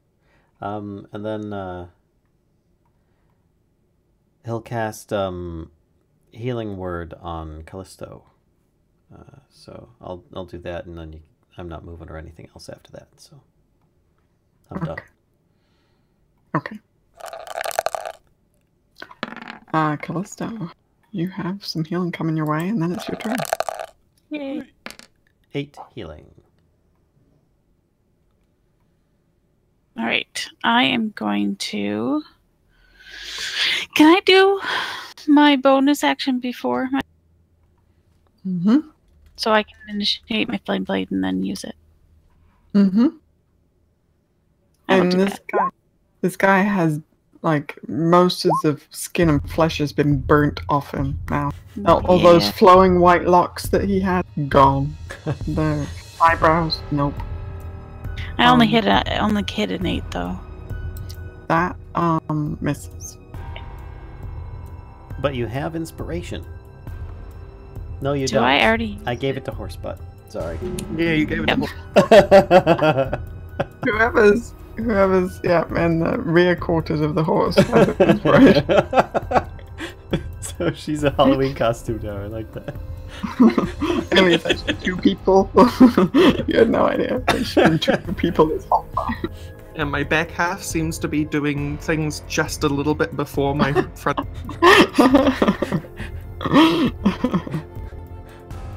That's my whole turn. Okay. Valia. It smells like burning hair in there. Is it dead? Or... It looks like it's mostly burnt, but still somehow standing, kinda. Can I even get in there? Yeah. Join the Yeah, party. you can move past Ella. You're invited.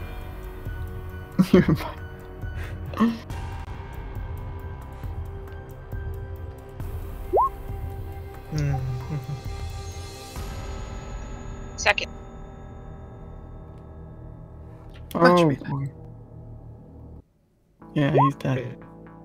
Yeah. Javelin. The javelin through his body and just lets out this gurgling shriek as he collapses to the floor.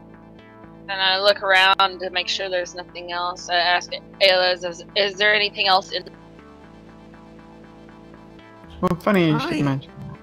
I'm going to take that prompt and Eyes of the Grave. I believe that's my last use of Eyes of the Grave. Well, you might want to decide not to use it right now because you, the sarcophagi, in the remaining alcoves kind of shake a little bit. Oh, And okay. dust. Yay! I'm like waiting for the next one so I can use my last my unarmed and tell Aelia, I was like, we need to go in the main room. There's something really nasty big in there, so we Yes, need to but is dispatch it these guys. moving? Not yet, but assuming that these guys have started moving, it will probably move. And as you say that, another white apparently is crawling out of the coffin. By the beard, this place is cursed. Can I use the rest of my movement and my last attack? Just hit this one guy right here in front of me. Oh, you know what? Actually, well, hang on, because really it's on their turn, so they're kind of the last one lets this screech out as you kill it, right, with your javelin, and then on their turn is when they're reacting to that screech and pushing the lids aside and kind of. This first one, I'm gonna let him have an attack because he's so damn close to you, Kellisto. Sorry. The second one is gonna take most of his turn getting out of his sarcophagi and kind of pushing that out of the way. So he's gonna be a little bit kind of behind the other guy. This is a reenactment of Skyrim, isn't it? We're fighting a bunch of Draugr, aren't we? Alright, so he is going to swing at you, Kellisto, with his long sword. Again, oh my gosh. I moved out of the way this time. Yep. So then he's gonna lunge in again for the life drain. That didn't work. The life drain? Pretty sure that's the same. I meant the lunge. Oh. So let's see. So you need to make a Constitution saving throw. Okay.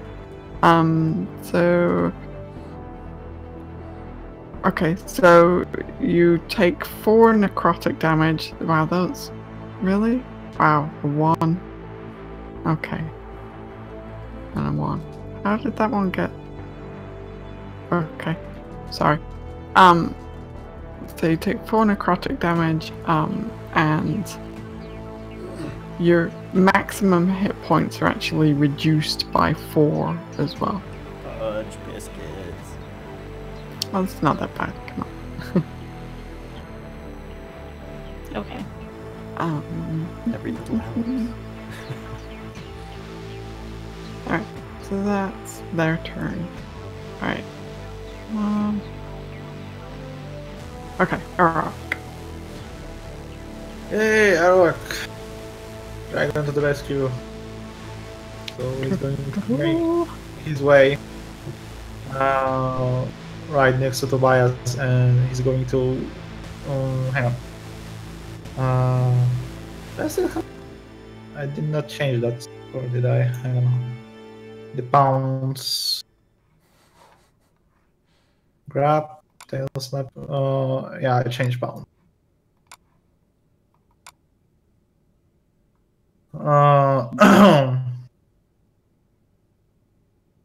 So probably he'll be there too. I could feasibly use brave weapon. But no one is in the way. I was about to say breath weapon. What? I think Yeah, yes, everyone's in the way. You should definitely use breath weapon. I'm hiding around the corner. Have at it. Yeah, so he's going to use the rest of his turn just to move inside. Okay. Alright. Aelia. There's more. I am going to destroy them, and by that I mean I'm going to destroy undead. Jeez. You How and does your that go dead destruction. Gosh, it's like you got something against him or something. It's so nice because it's an action and not a spell. That's pretty nice. Right, so I then do the usual here with my hand up and shouting back to the grave with you, and so okay, so first guy fails. Oh, you know what though? These guys are above half challenge, so they're not going to be destroyed, right? They're going to be turned. yes, Is that right? Okay. They're just gonna jump back in their crypt and pull the lid over. Fail again. Oh, excuse me, miss. Sorry, I was in the way. I'm hiding behind the inspired horse butt. Fair enough. Okay. So I think I need to look that up. Turn on that. Isn't that like la la la? They have to get as far away as possible, right? Yeah, I think they, at the very least, don't move closer to a target. And if they can't move, then they make a dodge action. Yeah. Okay. Far away as possible. Okay. All right. Reaction attacks. Oh, do they do that immediately or on their turn? As an action, saving throw. If the creature fails its throw, it is turned for 1 minute and takes any damage. Must spend its turns. Okay, so not right now, I guess. When it comes. Mm-hmm. Yep. All right. Then anything else you would like to do? And then I guess I will cantrip one an unsacred flame. I'm going to use it on the one closest to Kellisto.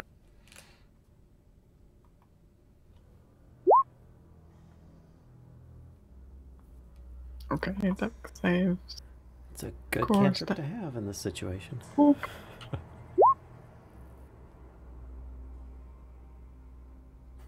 Okay, he fails and takes the damage. My character is literally built for this. So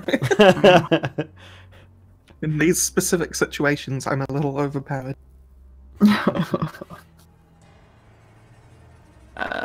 Alright, yeah, he takes some damage from being set alight with Sacred Flame. Tobias. Tobias. Let me see. Do I have clear view of him? Yes, I do. So I'm going to cast no Sacred Flame. Guiding Bolt. Same kind of damage. Yeah, the first on this one. Next to Arokh. Okay. On the first level. It hits. Yeah. Oh. Wow. Yeah, I said it before. I said it before. This spell is kind of unbalanced. it tend to over. You say this now, but in previous sessions, you've cast this thing countless times and missed. So just remember that. Yeah, this white lets out a scream as he is engulfed by this bolt of it's radiant damage or yeah, it's radiant damage. Yeah. So it's double. He's vaporized. Engulfed by this radiant Radiant Bolt. See what you did there. Yeah, I tend to overkill this with this spell. And in the first instance, I've done it a lot. Oh, I considering it. hesitate to ask, but I mean, is there anything else you would like to do? Excuse me. I'm feeling good with my position right now. Okay, right, fair enough. Ulfgar. So is that feeling 2 whites safe. down? No, I mean the other white is still standing. The one got completely crispified. Oh, but they're But both still up. yeah. Okay. Yeah. Are they armed or armored? They are armed with long swords. And they are wearing this kind of moldy-looking studded leather armor. Okay. Heck with it. I will move forward a space. Which one got toasted? This one? The one Yeah. next to Arokh. Okay. And, in fact, can I move on top of this guy here? Like, stand on his space, or is that bad? Yeah. How about this? I will move there. Okay. That all Yeah. right? Okay. Then. Yeah, I mean, if you're going to try and stand on a dead body, that might make it tricky to do some things. That spot is clever. And I'll just attack this guy twice. Okay. Pop, ow. 22. Ulfgar the Destroyer. 7 piercing. And I'm assuming- you don't need to attack. what's that? I said, and you don't need to attack him again. Okay, skip that. Sorry. I was just trying to cancel the roll. So he died. He died. Yep. Crap. You run him through with your rapier, and yeah, he sinks to the ground, clutching his torso where you stabbed him. So here's something I'm unfamiliar with. When a creature has 2 attacks for an attack action, can they attack, move, and attack? Or is it like I have to focus on one creature, or what? But basically, am I allowed to then move down here and attack the other white? You already moved up though, didn't you? Yes, but you normally can move, attack, move if you want. I think you'd need to use your bonus action to attack that dude That's fine. separately. But usually I wouldn't be able to use a bonus action to attack. Because I have a shield. I'm not attacking with a second weapon. Okay. Well, I will say, in this case, if you want to attack him, because I acknowledge that you do have 2 attacks now, as your action. If you want to attack him, you could do so by using your bonus action. Okay. I will do so. And I will... You can't stand in the wall, though. Okay. There. Sorry, No the squares dice. are not set up that good. It looked like it was only halfway. Oh! Want to talk about map setup now? Alright, so I will roll to hit. And I miss. Okay, so there you go. I'm done. And I'll look up the rule in the meantime, just so I can find out. Fair enough. Alright, Kellisto. It's flame blade time. Oh yeah. That. Okay. He's not vulnerable though this time. Right. He takes another hit. He doesn't seem... He's hurts him a little, but not tremendously. Yep, that's all I got. Okay. Valia.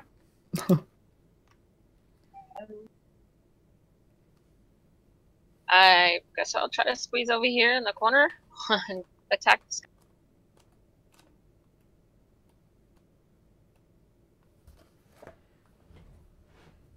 Look at us being on the offense. This is a rare thing. That's... Okay. This guy has nowhere to run.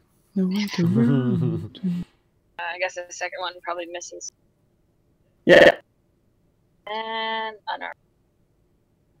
Okay. Alright. I just like look at it. I'm like, can you just die again? And that's dead. I just realized it doesn't say what happens if they fail.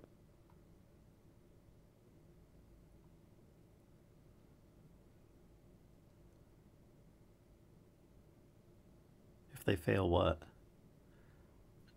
So if they're forced into a position where they cannot move, then they make a dodge action. But a dodge action against what? You basically Like an attack of opportunity? attack rolls against the creature has disadvantage, but it doesn't do any attacks. So basically, it just stops attacking, and people can attack it at disadvantage. So you're just not getting attacked anymore. Is the basic benefit. Yeah, so he's gonna stand there and try and... Well, you know what, though? I feel like he's actually... no, he's not gonna stand there, because I think Ulfgar is gonna try and push past you. Oh, no, you didn't. Oh, wow, really? Sorry, no. I would so... try stabbing. Okay. Of course, it's just Can't take rapier. Okay, so he's gonna try and move. Yeah, he pushed me.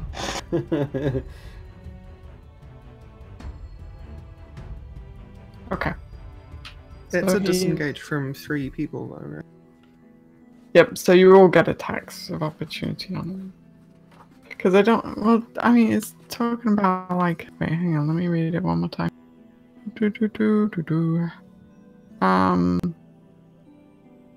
Says for its action, it can use only the dash action or try to escape from an effect that prevents it from moving. So I'm actually kind of taking that it can't use its action to try and disengage. Isn't a disengage automatic with something like a dash or to move away in general, though? I thought that was like a disengage was an automatic thing. So I think isn't dash dash is moving twice your speed. Yeah. Yeah, that's your action and your bonuses movement. So I think you can dash or disengage normally, but Oh right, they're 2 separate things. Yeah. Yeah, but I'm assuming he can't disengage because he's too afraid. He is feared of the mighty cleric.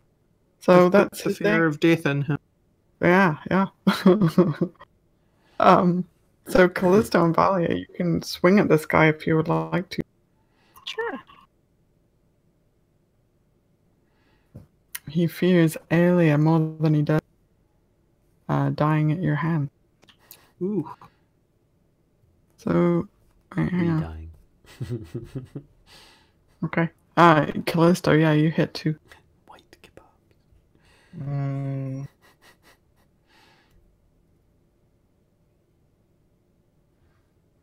Argus is going to join.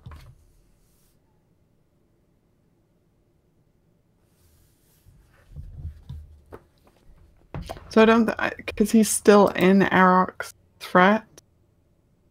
Moved into it, so yeah. Yeah, so if he moved out of it again, then you get the attack. Okay. Alright, he's not looking so good. Wait, what's again? So I have to move?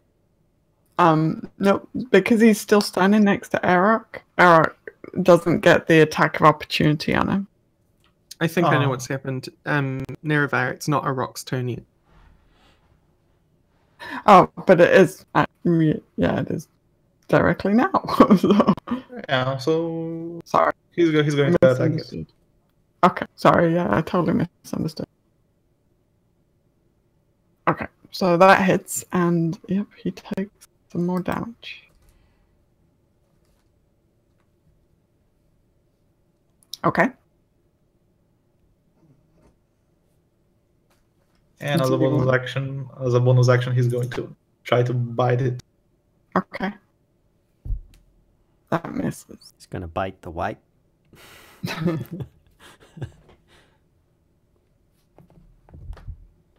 Aelia, back to you. I'm going to... What am I going to do? You know what? I'm gonna move on up. Yes. You're so close you can see the whites of his eye. But I miss. Wow.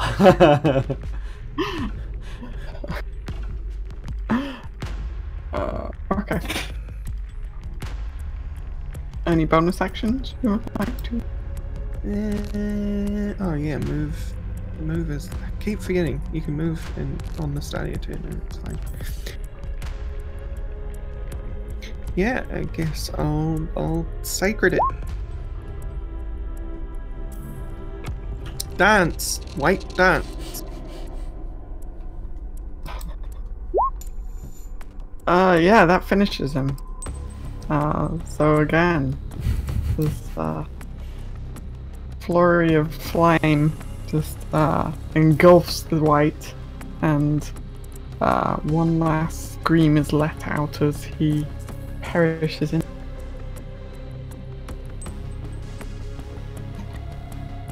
He's dead. Is that all of them? He's re-dead. Does that final coffin rattle? It does not. Mm. I use Mage Hand Valia, on the loot. coffin to make it rattle. There's another! Alright, I'm gonna clear the turn. Excuse me.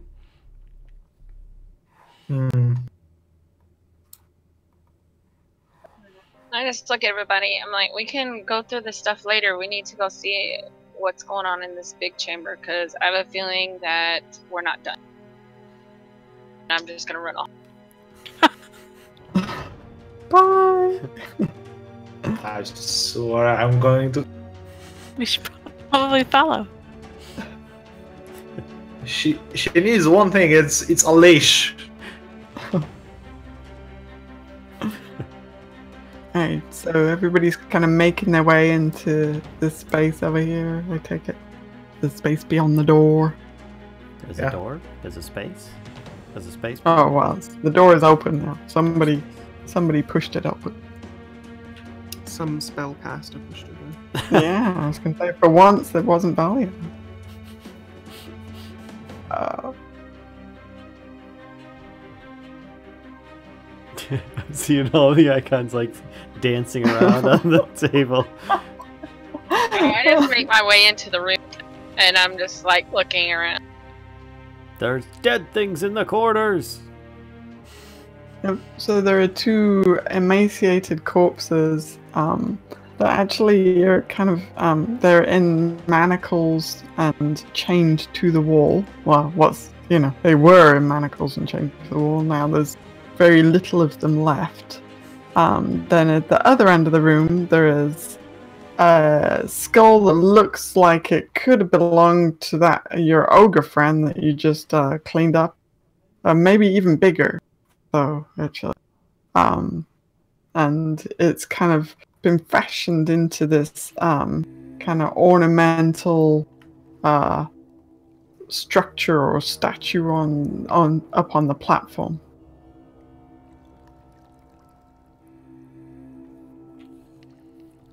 Right. Okay, Is that some Aelia will unholy, trot up to this thing, and I'm going to unholy make altar? history. I'm gonna inspect these previously I manacled recognize. things to see if they're actually undead or just dead. Okay. So Aelia, you have your history check, you think this skull is kind of looks like maybe it's a giant skull, and you think that this is probably part of the burial ritual, like ornamentation, basically. That is, part of this whole chamber. Without looking away from it, she's just kind of inspecting it over. Without looking over it, she kind of shouts to the rest of the room. I think we might have found what those frost giants were after. You've got Ulfgar's attention. He immediately comes over. Go on. I mean, this looks like a giant skull to you, doesn't it? And we saw giants in a place that they weren't. I guess that's possible. Aelia sees Lyssa creeping up behind and goes, "Hey!" I'm not touching, I'm looking. It looks like it's been smashed. Ulfgar goes up to inspect the skull altar thing. Okay. Yeah, you see it clearly hasn't been touched in a very long time. It's got a nice covering of dust and detritus from decades of non-use. Aside from that, it's a bloody great big skull. I'd press the digitation it clear to see if I could find any kinds of runes or words written or anything like that on it. Tobias is going to investigate that crate. Okay. So the skull, after you digitation it clean, is nice pearly white bone. But you don't see any particular carvings on it or anything like that. Any symbolism going on. Okay. Aelia is gonna. This is a bit of a role-playing thing, interpretation from me. So, let me know if I'm being dumb. But she's gonna cast a blessing on it to see if it reacts negatively. Okay. Yeah. Because it does look a little cursed. It is a giant skull altar. Tobias, your investigation of the chest. Are you pretty sure that somebody else has helped themselves to the contents of this chest? It was clearly broken into forcibly. The top of it has just been caved in from blunt force. It's smashed inwards, not outwards. Smashed in. Good to know. You never know. Never know. Okay, I'm going to print it open. Okay. So Aelia, your blessing actually has no effect. There's no kind of reaction from the skull. Well, Although that's wouldn't a it good also sign. if it chatted its teeth? That'd be pretty cool. Mimic. No. No reaction. No dark god was angry or was desecrating their. Just climb in the chest. It'll only hurt for a moment, Tobias. Yeah.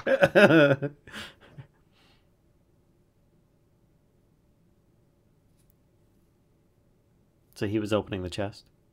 Yeah, I was trying to open the chest. Oh, yep. Sorry. Yeah. What you find on the inside is the splinters that are left from the person who broke into it previously. You're pretty confident that it's already been looted. Hey, look at Tobias. I wonder if that's what those giants were doing. Maybe it was some artifact or something. I didn't touch it. I didn't desecrate this. I just want you guys to know. I just wanted to make sure it was going to come after us. I doubt that it's the giant's work. That's a big. Do you picture a giant entering this? Well, the house is pretty smashed up. Arokh have to dig in. Everything was pretty smashed up and destroyed when we got here, so you never. Maybe it was the necromancers doing. Dun, dun, dun. Well, can one of you actually talk to one of these manacled people? He kind of looks. I look at Aelia. you like you're. I just look at you like you're crazy. I'm like, you. They're dead. Anybody can talk to them, whether they talk back or not. Yeah, I just like say, "Hey, how's it going? I see you're shackled." Oh, and I just look at Ulfgar and Ulfgar, take a mage hand and make it like his talk. I'm good. How are you? Aelia's gonna kill both. Yeah, actually, Aelia could talk to this skull on the altar. She talked to somebody who had died before, so I was curious. Perhaps she might be able to get some insight as to what's going on here. And it's still just as There creepy. are rules. Well, they were obviously. And by those rules, I'm going to check whether I can or not. They're prisoners here. They weren't. I am going to use Eyes of the Grave. Do either of these manacled things or the skull? I look at you. I said, "If that skull talks, I'm out. I'm leaving." Who goes? Neither of the corpses or the skull appear to be undead, though. To answer that question. Well, Aelia is going to march back up to the skull then, taking Tobias's advice. I just shake my head. Don't do it. Don't do it. We need to find out what this place is for. Unfortunately, Valia, you can remove yourself from this space if you... Wait, you're going to ask the giant questions? I'm just going to back up by the door. Is that a problem? It might not like talking to us. The next question is it a universal language, or do you have to speak their language if you're able to bring it back or talk to it for a short amount of time? It's a bridge between life and death, so they... Like universal translator? A little like that, yeah. Okay. Ulfgar says, and if that doesn't work, and he just kind of gives this look, I speak giant. He speaks mini giant. I just like uncomfortably making bad jokes at this point. Aelia, with the seriousness of what the tone in Ulfgar's voice, just gives him a knowing nod, like, yes. Okay, I'm going to use Speak with the Dead on the big skull.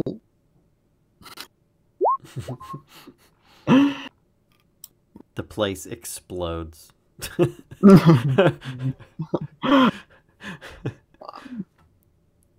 Okay, so I guess I should have checked whether it had a lower jaw, shouldn't I? Clerics have all the neat spells. Yeah, we do. They're kind of creepy, if you ask me. Talking about dead things. So you cast the spell, and you have a feeling that it actually did work, because emanating from the in between kind of the teeth, there's some of the teeth left in the jaw, emanating from between there is this almost like warm breath that just kind of like a heavy sigh out of this skull. So you think it worked? I turn to Ulfgar and I ask him, what would you ask a giant in a... How did it come to be here? And I ask the same question to this.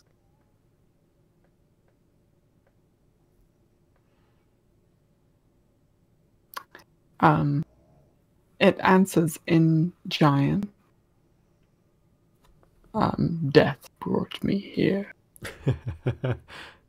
Ulfgar would translate if it wasn't obvious what it said. How many questions do I get again? 16. 16, 5. It's close.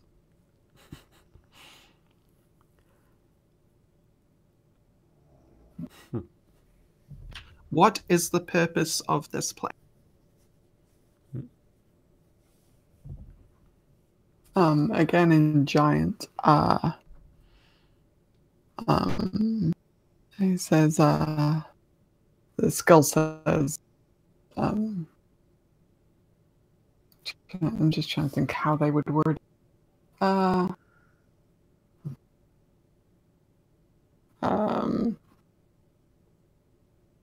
Foolish creatures asking the wrong person.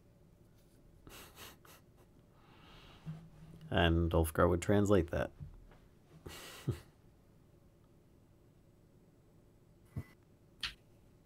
Aelia looks to Ulfgar, not to the skull, and says, 3 left. Ask it who the right person is. Who is the right person?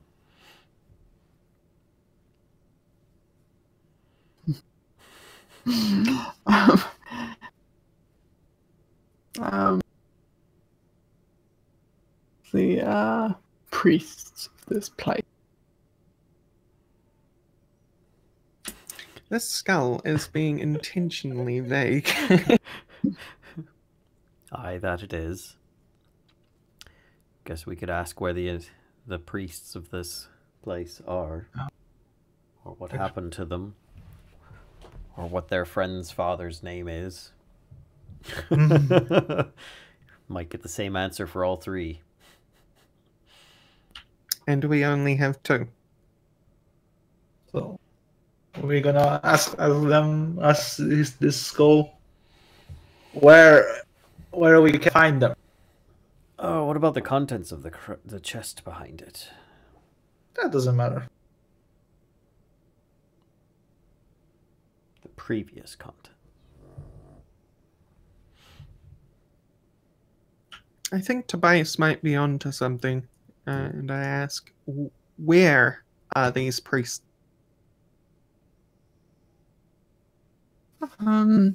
It's these details are beyond my life. You translate that.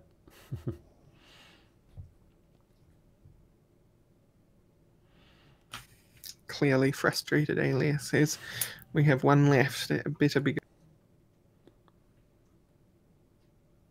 Ask it if it's hungry. I would like a ham sandwich, little mustard. Something I always wondered in death. Aelia chuckles. We can ask him who robbed this place.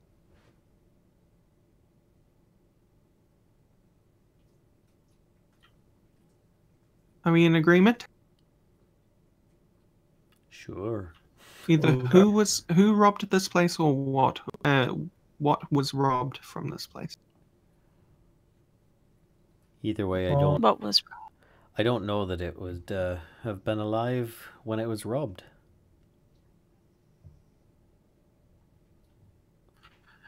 Yeah, it doesn't seem to be a guardian, so that might be a foolish question.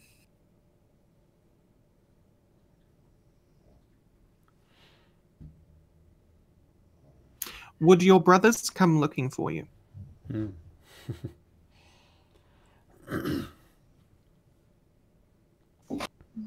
It says, I'm sure they did.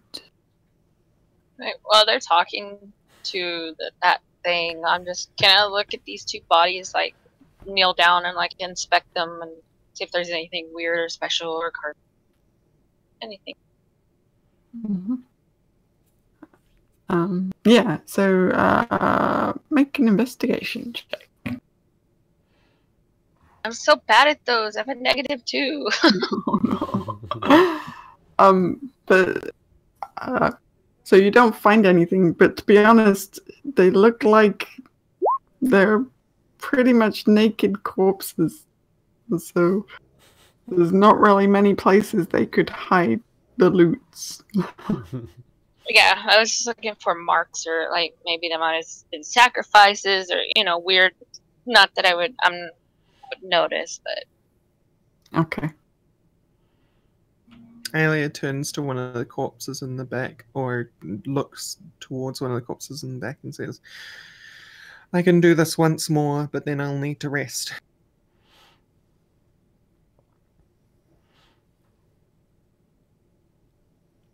I don't think, to be honest, I'll point at both of them. I don't really think they'll have much for you because they're shackled, they're naked. I don't think they're gonna have much for you, and whatever was here, whatever that thing was talking about, I don't think it's here anymore. But I mean, you're more than welcome. I don't know how useful that's gonna be, but we do need to rest at this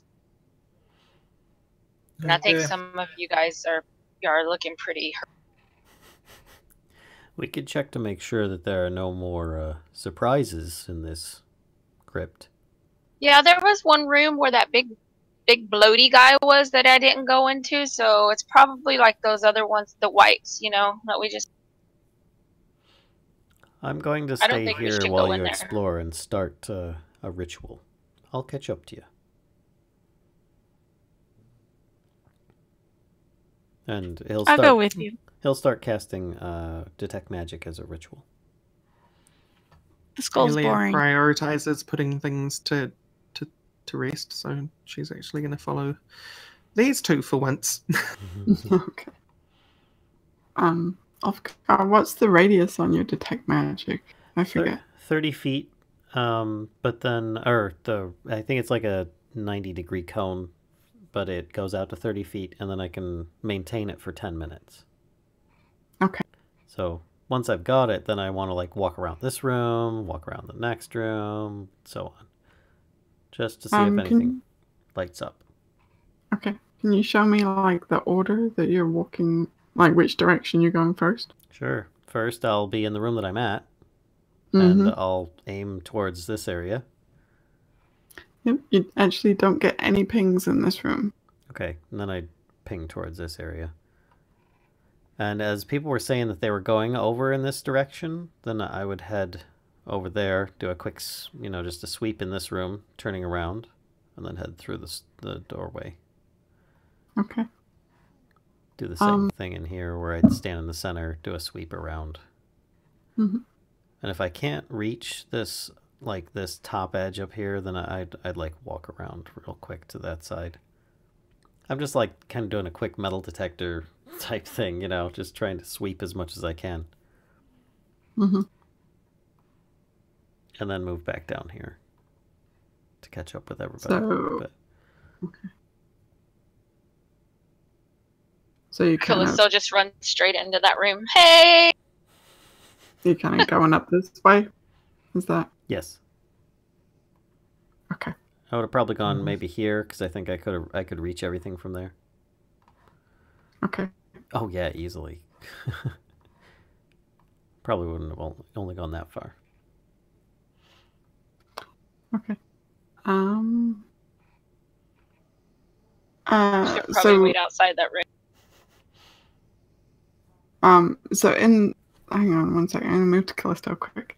Okay. So in this room, where you're standing, Kellisto, the alcoves were in the other version there were sarcophagi.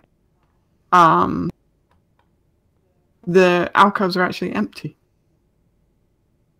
Okay. So there's actually not a whole lot to see in this room. Yeah, let's move out then. Aelia gives a sigh of relief. Alright, I think it's all clear. We should go upstairs and rest. Okay.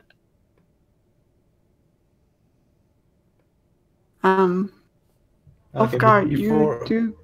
Oh. Okay, go on. Before you leave this room,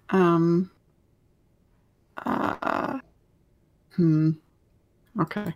If you are pinging in this direction at all, Yep. you do get a ping off it. Oh yeah? Mm-hmm. Like, what am I, like, is it the webs? Is it the wall? It seems to be the wall. Okay. I'll continue on and keep a mental note of that for now. Okay. So I can, come in here and then do a sweep around this room and then continue over here and do the same. Mm-hmm. Mm-hmm. Yep. You don't get anything else. Okay. And then I'd head back. Oops. Into the other pool room. Do the same thing. Top, left, bottom. Okay, the same thing over here. When you're sweeping in this direction, you get a ping off the wall again. Okay. And then I'd move down in here and sweep. And then in here, sweep. Which actually... Let me just check the white. I don't... hang on. One moment, caller.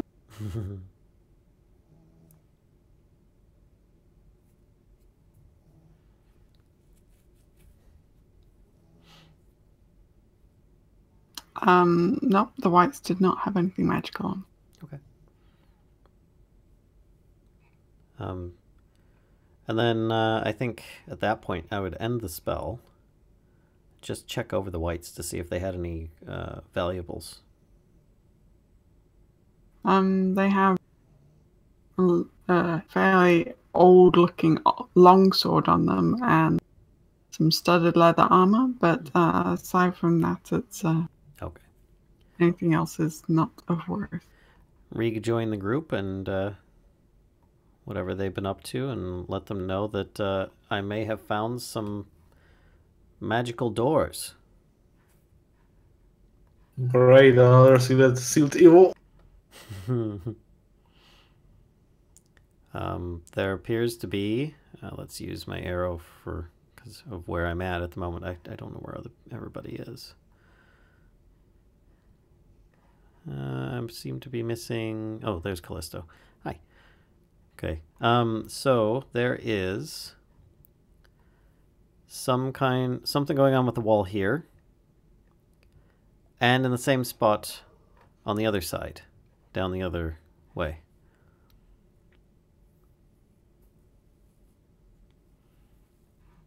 I think we should go upstairs and rest first. Right. We could leave Vorn guarding the doorway here.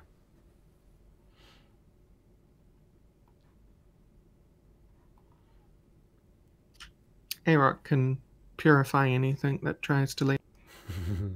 That as well. Shall we head up and have a rest then on this spooky night? Sounds good to me. Yeah, let's do Valia that. is already up there.